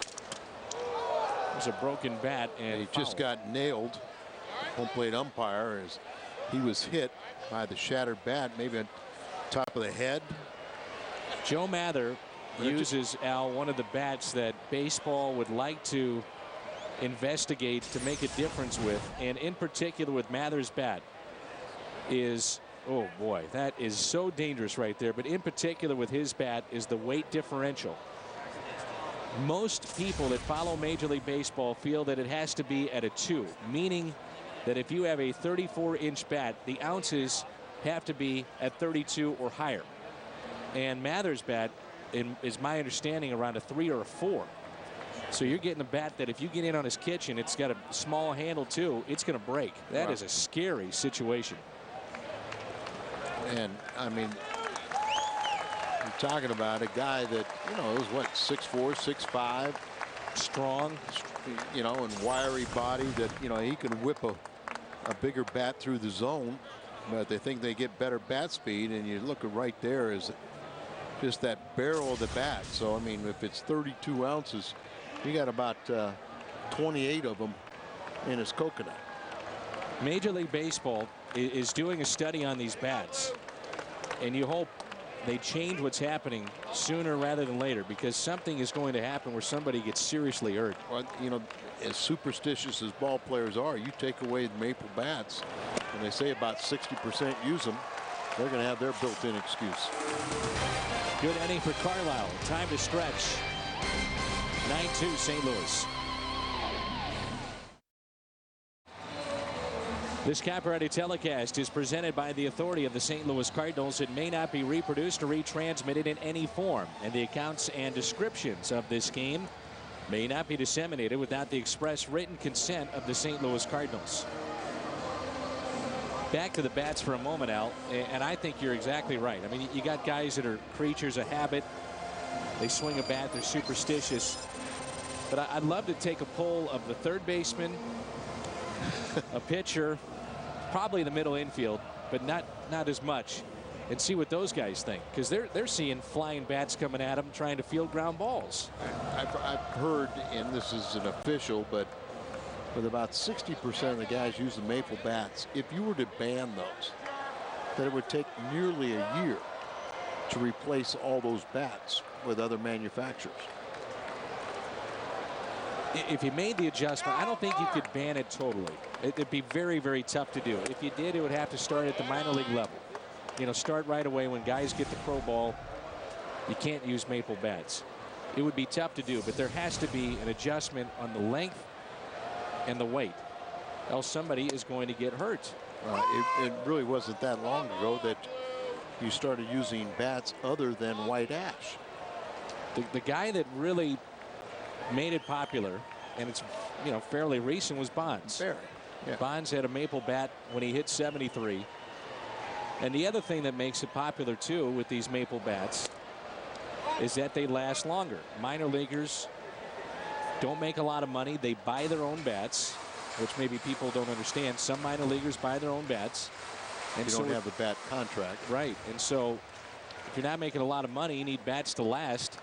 Now they are, depending on what kind of bat you go to, $5 to $20 more expensive than the ash, but those maple bats will last 3 to 4 weeks, where typically on average an ash bat only lasts about a week or so, and then it cracks. So these guys have now all been coming up through the minor leagues using maple bats. They get to the major leagues and they're not going to switch. Pitch count at 98 for Looper. See the sweat on his jersey, and a hot night here in Atlanta. A lot of those pitches were up to the leadoff man Infante, and here's Francoeur. That one is down. You know, usually when you want to look at a pitcher, when he starts nearing the end of his rope, first thing it goes is his legs tire. And when your legs tire, you don't have the ability to get the ball down in the zone. Not as much today's pitchers that do the tall and fall rather than the severe leg drive that pitchers of years ago. 1-1 the count. Francoeur is 1 for 2. Looper could use a double play. The Cardinals have turned one behind him. and it should have been 2. Ball was bobbled by Miles, but they did get the lead man on that play. 1-1 pitch to Francoeur. Well, they banned tobacco in the minor leagues. I guess you can ban a bat. You just hope. And I'm sure there was a ton of people that objected to that more than the bat. You know, I'm only hurting myself. Let me have it. 1-2 the count. Bud Selig was even asked about putting up netting around the field. They do that in Japan. You see that in the National Hockey League, and he said that's not an option. We're not going to do that. On Valone. Starts to throw. And a swing and a miss. The struggles continue for Francoeur.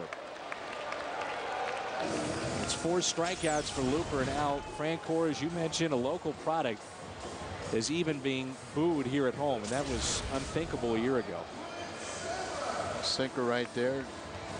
Velocity is diminished a bit. Another sign of, you know, tiring, but he got the strikeout. His 4th. Salmons has grounded into a double play and also grounded out to short. First pitch is inside. You would figure this would be the final inning of work for Looper. He's due up first for the Cardinals in the 8th. Have no problem with a starter going 7 innings. Lately, it's been rare that we've seen that from the Cardinals. And we talk about it all the time. If that starter can give you 7 innings, everything falls in place for the bullpen. Outfield is straight away. Here comes a 1-0 pitch. 2-0. Especially when you have 9 runs to work with. 9-2 Cardinals. Wellemeyer will go tomorrow. Carpenter, that much anticipated start on Wednesday. Then Joel Pinheiro will go on Thursday. Cardinals need a good start from Pinheiro. He's not been real sharp. No. And many times he's allowed leads to slip away. So Yachty trying to get him through this. He's falling behind 2-0. It's one of the good things about Looper. He walks very few, averages just over 2 walks per 9 innings, and no walks here tonight. 2-0 the count on the 8th place hitter, Salmons. Cardinals with 2 runs in the 2nd, 4 in the 3rd, 2 more in the 4th, 1 in the 5th, and how about a double play ball? Gloss, Miles, double play. Nice work by Looper tonight. The Cardinals turn their 2nd double play. 9-2 St. Louis. Let's take a look at the Cardinals game recap tonight here from Turner Field in Atlanta. Cardinals leading 9-2. Our game recap is always brought to you by Jack in the Box. The Cardinals have gotten 7 innings from Looper tonight. The Braves with 7 base hits. The Cardinals, though, with 9. That got things started. Joe Mather with a 2-run homer. The play of the night, Molina with this double and a ball that gets away. Yadier rounding third, hesitates and scores. 3-run score on the play. Ludwig with a base hit RBI. Now 70+ on the season. Isturis even got in the act offensively. Cardinals 2 runs in the 2nd, 4 in the 3rd, 2 in the 4th, 1 in the 5th. And Looper is through for the night, but a very good outing, Al, as he looks to pick up his 10th win. Well, that's what you want to get. It's 7 innings.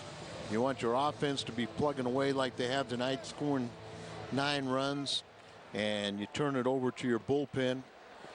Stavanoa will be greeting this new pitcher, Royce Ring, one of 3 left-handers they have in their bullpen. See his high ERA. The other 2 are pretty good.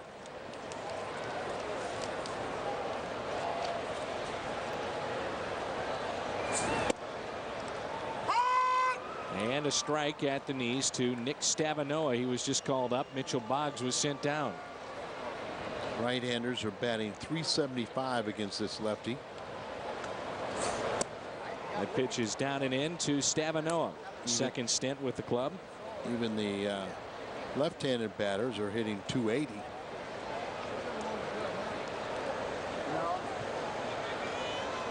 Here's a 1-1 pitch.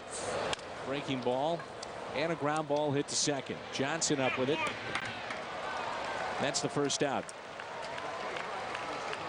So Looper's night is through. He goes 7 innings and gives up 7 base hits and only 2 runs.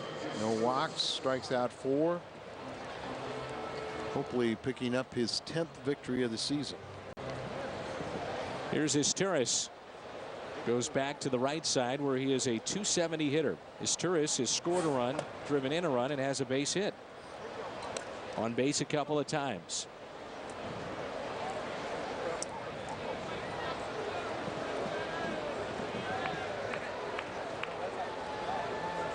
Chicago leading Milwaukee. That's down the right field line and a fair ball. Extra bases coming up for Cesar Isturis. On his way to second base, picks up Jose Oquendo and stops at second. So on base for the 3rd time tonight. 1 out double, and we're back to the top of the lineup for the Cardinals, and Skip Schumacher, who's been on base twice as well with a run scored. Isturis is a .270 hitter when batting right-handed, so he adds to that.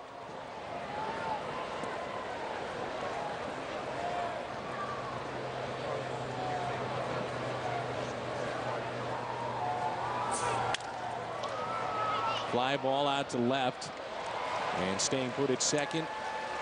It's Isturis, and it brings in the switch hitter Miles.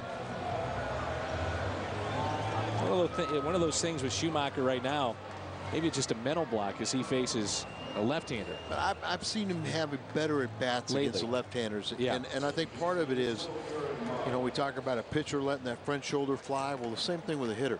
And he's hitting more balls to left field. And that's staying on pitches. And I think that's a good way to battle your way out. Miles turns around to the other side of the plate. What is going on? Aaron Miles 0 for 4. That's what I'm saying. It's like, you know, what's going on with him? 339 in his 54 starts coming in. And it's up the middle. Johnson, nice play on the backhand. Couldn't get it out of the glove. It's a base hit for Miles. He's 1 for 5. And it brings in Pujols. Now Aaron's about a 300 hitter from the right side. Came in batting .335 left-handed and 1 for 5 on the night. Johnson just couldn't find the handle on it. Thought about trying to get the lead runner, but his third baseman wasn't near the bag, and Isturis didn't round it.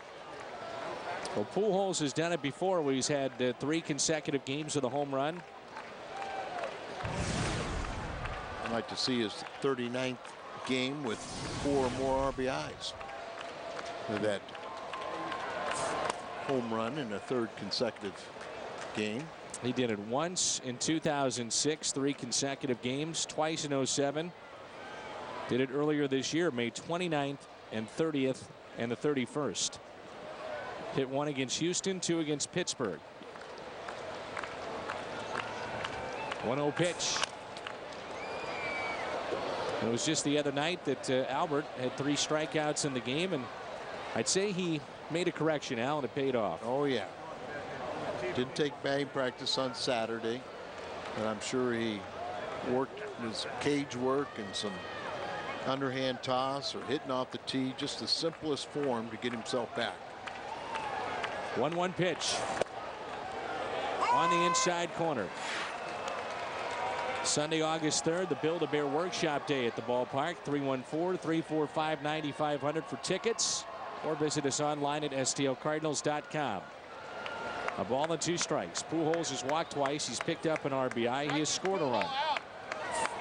And Albert hits it fair inside the third base line. Into the corner it goes. 1 run is in. That's Isturis. Miles being waved in. He will score, and Pujols delivers again. 2 RBIs with 2 outs here in the 8th. He's something else. Pujols with 3 RBIs and 63 on the year.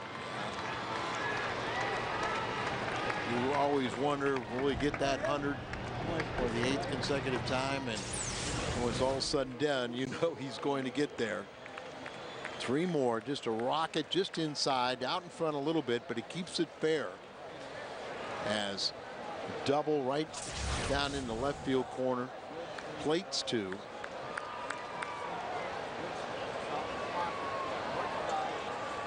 Walked the first 2 times up, one naturally and one intentional. Ludwig looks at a ball low. All St. Louis tonight, 9-run lead. It's 11-2. Cardinals really needed a game like this. Yeah, it just takes pressure off of everyone. And, you know, as you said, with Chicago and Milwaukee playing, you're going to pick up a game on somebody. And the Cardinals really have a great opportunity. They've got a wounded Atlanta Braves ball club. If they can just come in here and take care of business just one game at a time, and then you really don't care who wins those games, because they're going to knock each other off. That's taken low.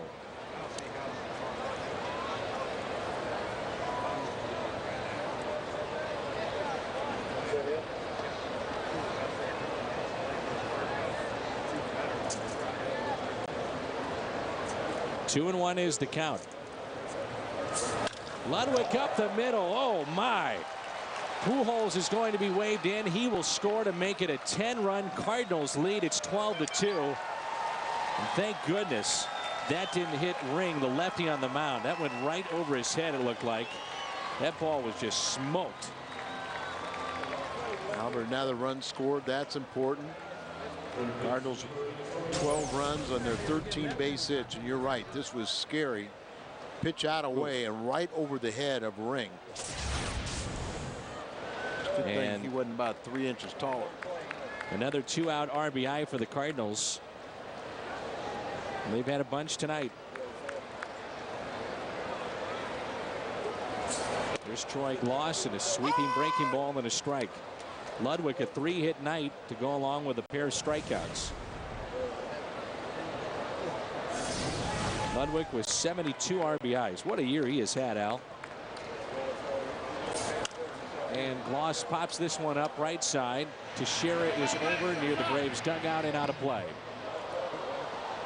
And you know, it's like Ring is the third left-hander down there, but when you look at his numbers, you know, you just really, you know, he's allowed 4 hits this inning, 3 runs, 3 consecutive hits with 2 outs. You know, lefties were batting .280. I said right-handers were batting .375 before this inning started. 0-2 pitch to Troy Gloss. Ooh, taken just a little bit upstairs.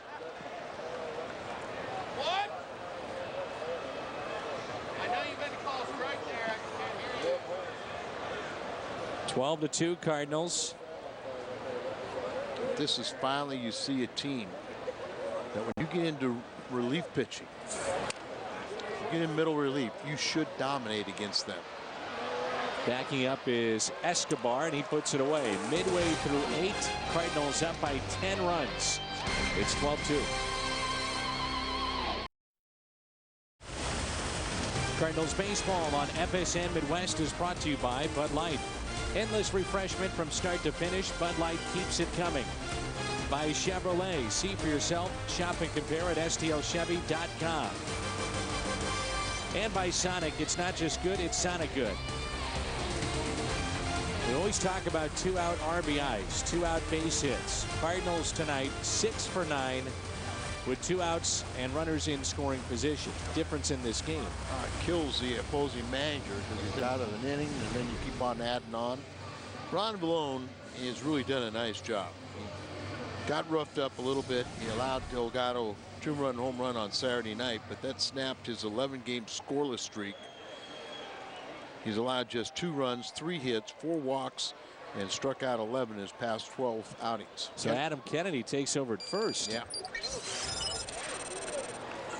When did he play first earlier this year? He did at Detroit, right? I think so. Did he start a game there, I believe? Yes, he did. That's right. He did start a game. We've seen Albert Pujols at second base. Kennedy over at first. Greg Norton, who went in to play left field a couple innings ago, gets his first at bat. Here's Greg Norton.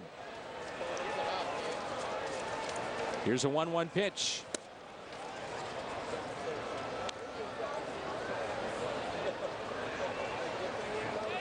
He's hitting 195 off of left-handers.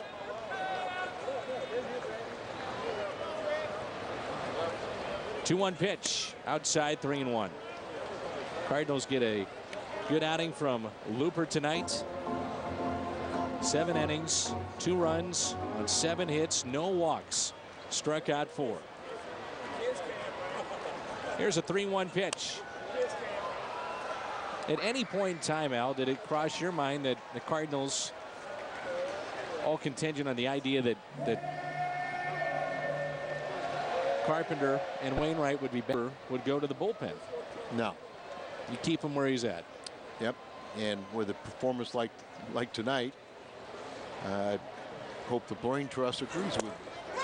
Makes it a lot easier, doesn't it? At the knees, and Norton strikes out.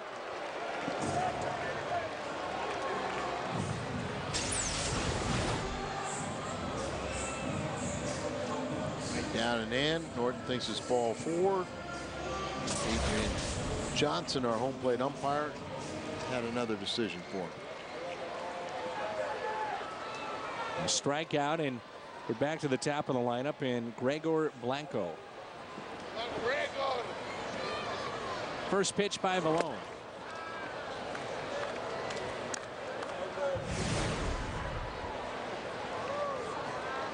Blanco's playing center field now. Cardinals with 13 hits tonight. Atlanta with 7. Check swing and a ball. 1-1. 11 different organizations for Ron Valone, one off of a Major League record sent by the much-traveled Mike Morgan. Who pitched in St. Louis? Sure. Well, when you pitch with 12 different organizations, you get just about everybody, don't you? Gonna have a shot at him. Malone's been with 11, but he's been a couple times, multiple times with some of those 11 organizations. And he was picked up at the end of spring training as Tyler Johnson. Cardinals saw him injured and unavailable. We saw him back in St. Louis. Went through surgery in Los Angeles, and most recent homestand he was back in St. Louis. 1-2 is the count. Starting to do a little rehab work and the comeback trail. Cardinals with a 10-run lead. Blanco is 0 for 3 with a walk and a run scored.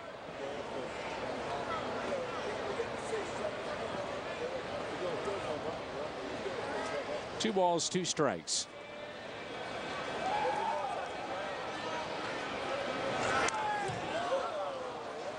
Stays 2-2. Escobar is on deck.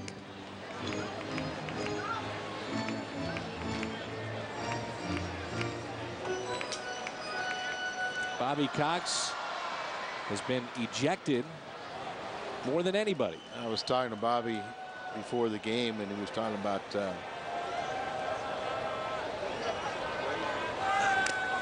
Morton's pitching. He says, well, I was thrown out of the game. And he goes, no, I was suspended. And he goes, so I didn't really get to see a lot of the game. I was in Miami. He goes, you know how they can see you walking back and forth. So he said, I just kind of didn't see too much of that game. Ejected more than any other manager in history. 2-2 is the count. Next from Ron Valone. Hit foul again. He is 115 and 87 in his career against St. Louis. You know, Bobby's been ejected by more times than any other manager in history, but I bet if you took a poll of umpires, I would say he would rank fairly high on their favorable list. You know, they know when he gets upset at certain things, but it's forgotten the next day, and it's just his personality and his competitiveness.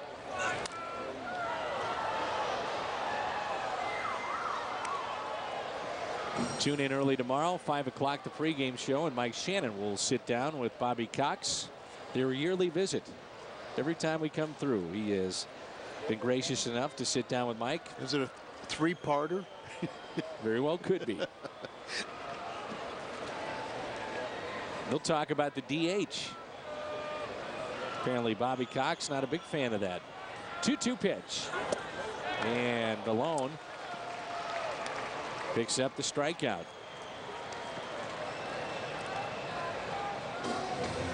Something new on the cell phone.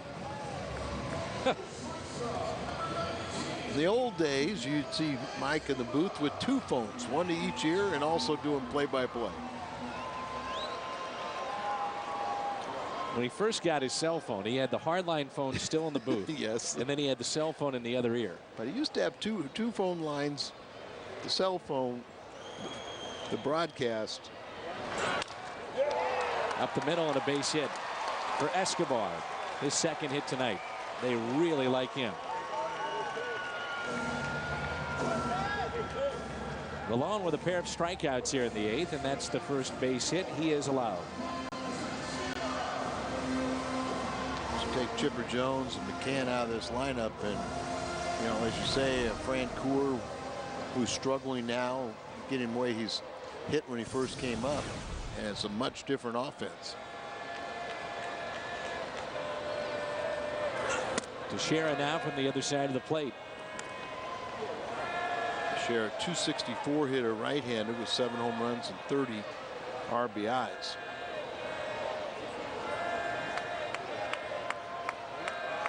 Play behind the runner at first, and here comes a 1-0 pitch.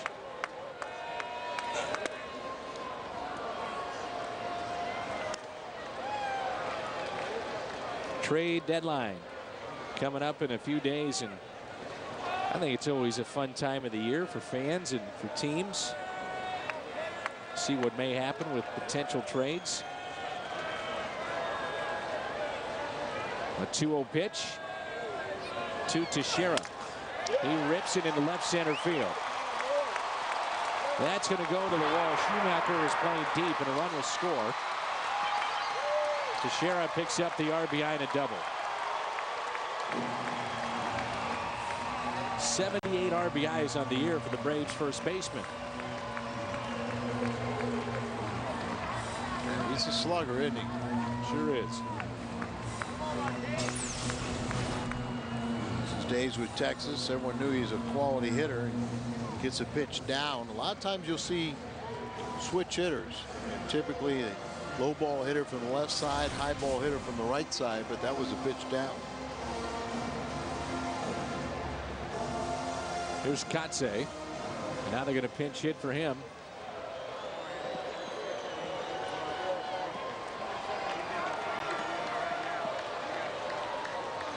So 2 outs.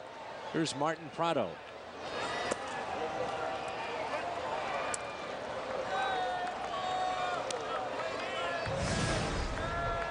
One home run on the season, 14 RBIs, and a .268 hitter for Prado.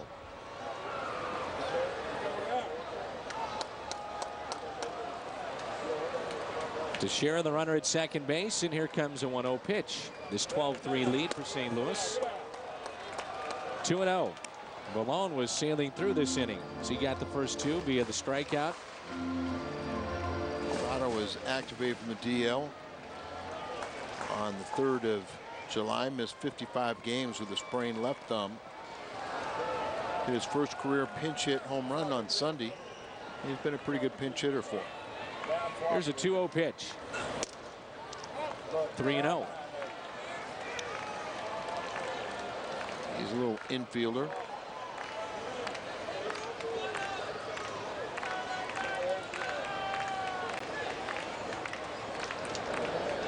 Russ Springer throwing in the bullpen.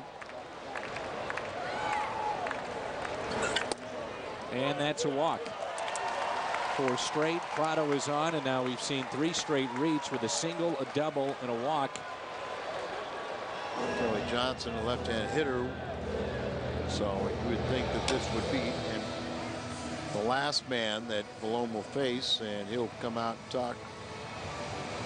Dave Duncan will try and get him dialed back in. At the time, back in 2005, it was the world's largest HD video board here at Turner Field. It is huge, and you would think it might distract the batter, but I've talked to some of the hitters. They say they don't even notice it. Now it's so high that the backdrop there, the hitting drop, is sufficient to where, you know, they don't even see that screen, but it is beautiful and crystal clear. So I guess the one in Kansas City is bigger than it now. I cannot answer that. They're pretty close. Yeah. But this one has just tremendous color and clarity.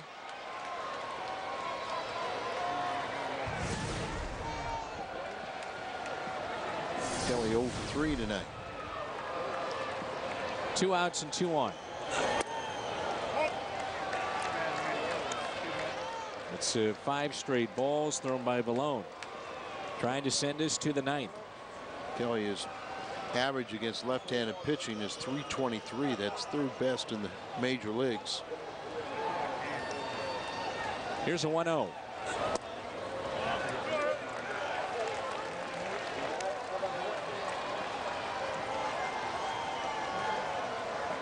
It's such a tough run here of 7 days for the Cardinals. Just a week ago that battle began with Milwaukee, and 3 of the 4 were just devastating losses. Cardinals were swept at home. The 2-0 pitch, now 3-0. One way or another, you figure this would be it for Valone.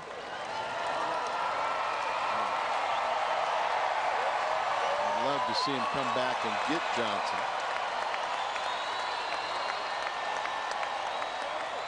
Well, 3 lead. You really don't want to have to be relieved.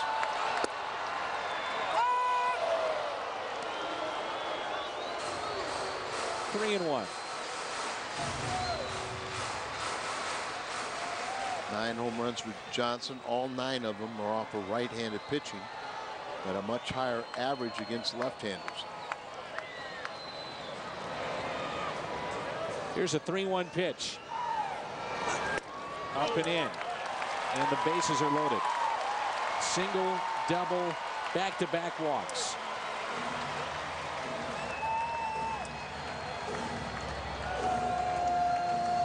Here comes Tony, and he'll go to the bullpen. Valone struck out the first 2, and then the next 4 would reach. So the base is loaded. That's going to be it for Ron Valone. We'll tell you about the change when we come back.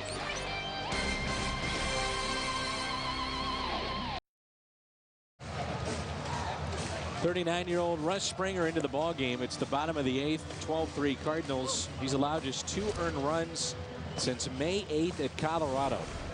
28 innings, a .64 ERA, spanning 36 outings with 24 strikeouts, and opponents only hitting .188. Not much better than that can you do.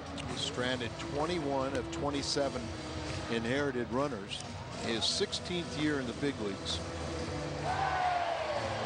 Second time he's pitched for Tony La Russa and the Cardinals. And just old Mr. Reliable. Boy, he and the guys in the bullpen are going to have a lot of fun on Wednesday, on the 31st. That's Thursday. Cowboy and Cowgirl night. And and Jewel is going to sing the national anthem. Can't wait for that. Those guys will just be on cloud 9, won't they? Oh yeah. Base is loaded for Infante.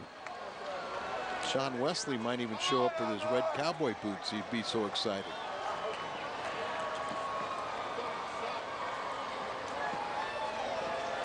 Two outs, base is loaded. 12-3 here in the 8th.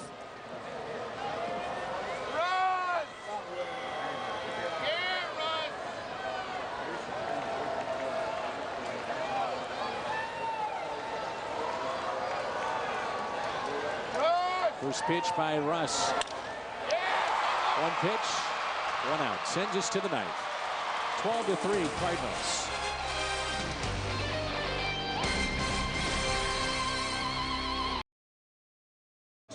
Welcome back to Turner Field in Atlanta. After the game, it's U.S. Cellular Cardinals Live. We're going to break down a nice start here tonight by Braden Looper. 7 very solid innings.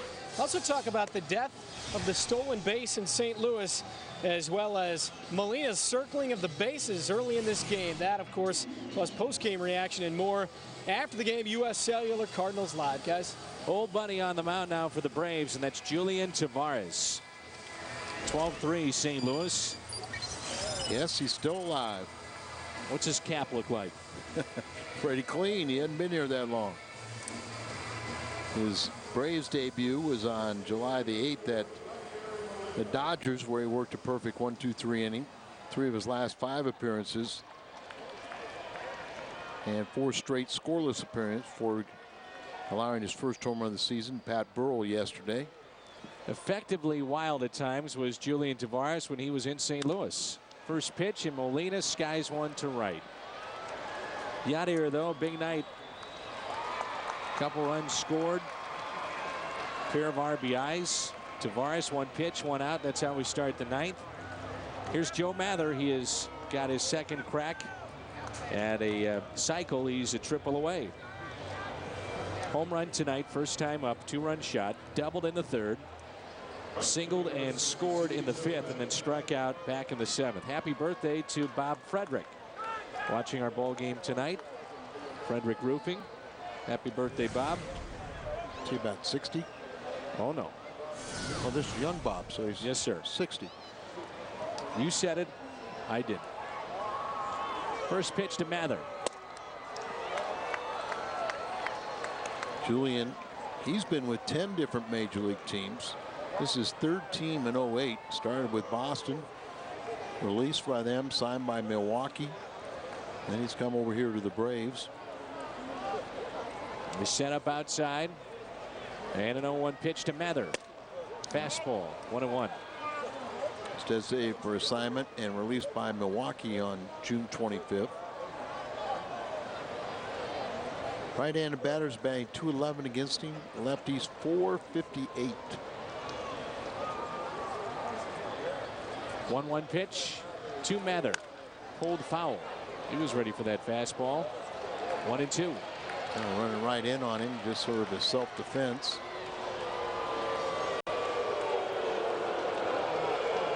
Milwaukee has tied it up. It's 2-2. That's in the 6th. They don't play all night.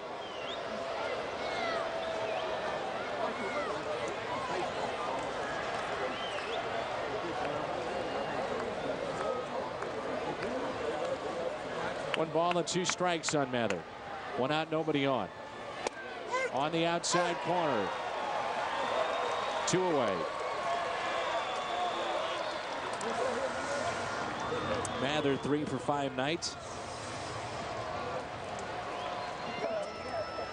Second plate appearance for Stavanoa.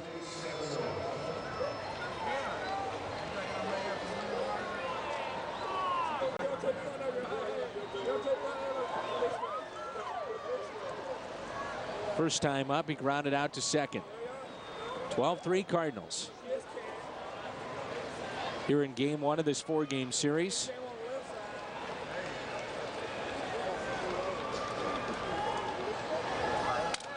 And a broken bat hit left side, bobbled.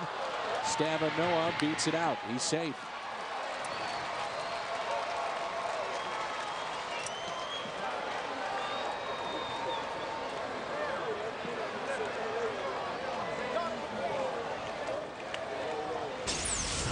You know, you always want your pitcher to help out and tell a third baseman with nobody on to throw it to first.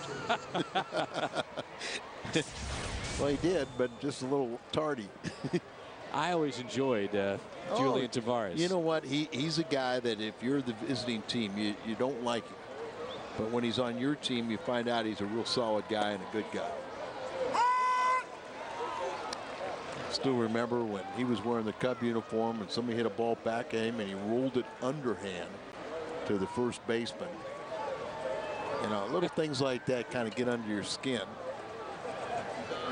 Hit a ball and just turn around and, you know, at the plate, and he was a starting pitcher and hit a ball right back at the pitcher and took 1 step and went back to his own dugout. And you go, yeah, you don't play the game that way, but he's on your team and he'll even tell you, see, you know I'm a good guy now. Remember when he hit Piazza, Tony was just hot over that. Piazza got hit on the helmet. The ball that got away, and well, don't tell Tony that Carpenter hit a guy in the head in the Memphis start. That's right. So I mean, Tony just thinks you should not be pitching it in the major leagues, if you cannot, don't have command enough to where you hit a guy in the head, that's the biggest no-no to him. Here comes an 0-2 pitch to Izturis. And he got him. A strikeout, 2 in the inning for Julian Tavares. Bottom of the ninth coming up. Cardinals in control of game 1. It's 12-3.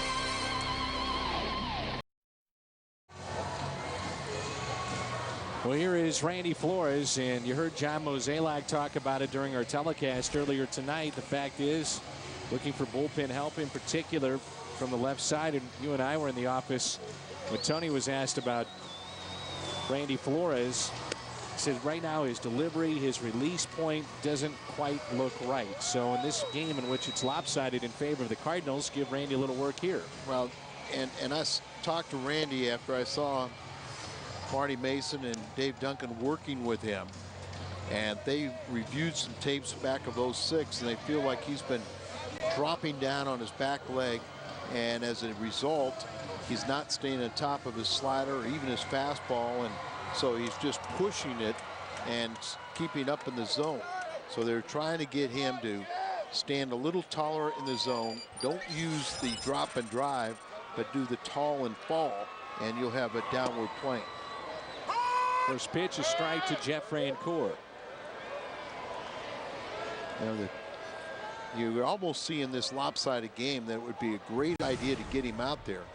But, he did pitch an inning yesterday, got roughed up with the poor mechanics. And a grounder hit to second. Positioned perfectly is Miles for the first out. Let's turn to our Budweiser player of the game. Budweiser, the great American lager. Our player of the game tonight, Cardinals catcher Yadier Molina. Molina with a single and a run scored in the second, and a double, 2 RBIs. Now this play, the ball would get away at home plate, and Molina would come around to score. Here's Clint Sammons. Yadier Molina, our Budweiser player of the game.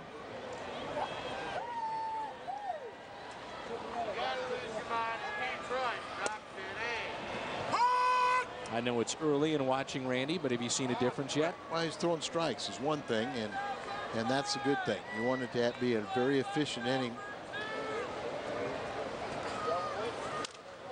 Up the middle and a base hit for Sammons. See, that ball was up in the zone and just flattens out. It's only 86 miles an hour, and major league hitters are going to hit that pitch. So, a lot of times, he's trying to stay tall and fall, but he's not getting the ball down. Sometimes, he just looks like he kind of spins through his motion and doesn't, follow through. And that's another thing that's going to keep the ball up and not be able to finish off his pitches.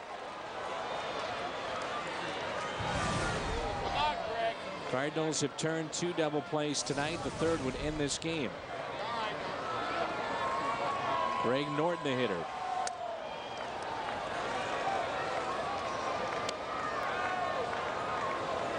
Angels lead Boston 7-3. That's in the bottom of the 8th. Baltimore in the top of the 8th, leading New York 11-4. That's it out of play. The Mets have come back against Florida. They lead at 3-2. That's in the top of the 8th. Bottom of the 6th, the big game that we're watching. Chicago and Milwaukee tied at 2-2. Milwaukee now has taken a 3-2 lead and batting in the 6th. Houston, bottom of the 6th, leading Cincinnati 5-4. Same score, Seattle leading Texas. Minnesota, bottom of the 6th, leading the White Sox 5-0. Couple of finals in. Cleveland over Detroit 5-0. Toronto over Tampa Bay 3-1. So a chance in the East to gain ground. Todd Jones is no longer the closer with Detroit. Now you watch Randy, and I know he's trying to not use his leg drive and trying to do the tall and fall, but it looks like he almost falls off, a little bit better, but almost falls off towards third base and never really getting, behind his pitches. But you can work on little things in the bullpen, but all of a sudden you get out in game action and your competitive juices take over, and it's difficult. Here's a ground ball hit left side. That's Brendan Ryan. Miles on to first, double play, and this game is over. The Cardinals win it. They take game 1. 12-3 our final. Cardinals with 13 hits. Big night for Joe Mather. Got things started with his 2-run homer. Coming up, it's U.S. Cellular. Cardinals live. 12-3 in the final. Looper picks up win number 10. Now the game is over with a Cardinals lopsided win. Rick Horton and I here to break things down on U.S. Cellular Cardinals Live. Your thoughts? Cardinals normally don't play well in Atlanta. You could have fooled us today. What a great start to this series after coming off some tough games in New York. And also pounding their pitchers early sets up the rest of this series. Wears out their bullpen, perhaps. More on that coming up. Plus, after saying goodbye and good riddance to Shea, the Cardinals arriving in Atlanta and heating up against the Braves. Plus, on the anniversary of Lou Brock entering the Hall of Fame, we wonder what happened to the stolen base in St. Louis. We'll take you inside the Cardinal clubhouse back in Atlanta. Player reaction, Tony La Russa's thoughts. Happy 65th birthday to Crystal City, Missouri's favorite son, Bill Bradley. But you don't have to be a Rhodes Scholar to know that you should stick around for U.S. Cellular Cardinals Live. It's next.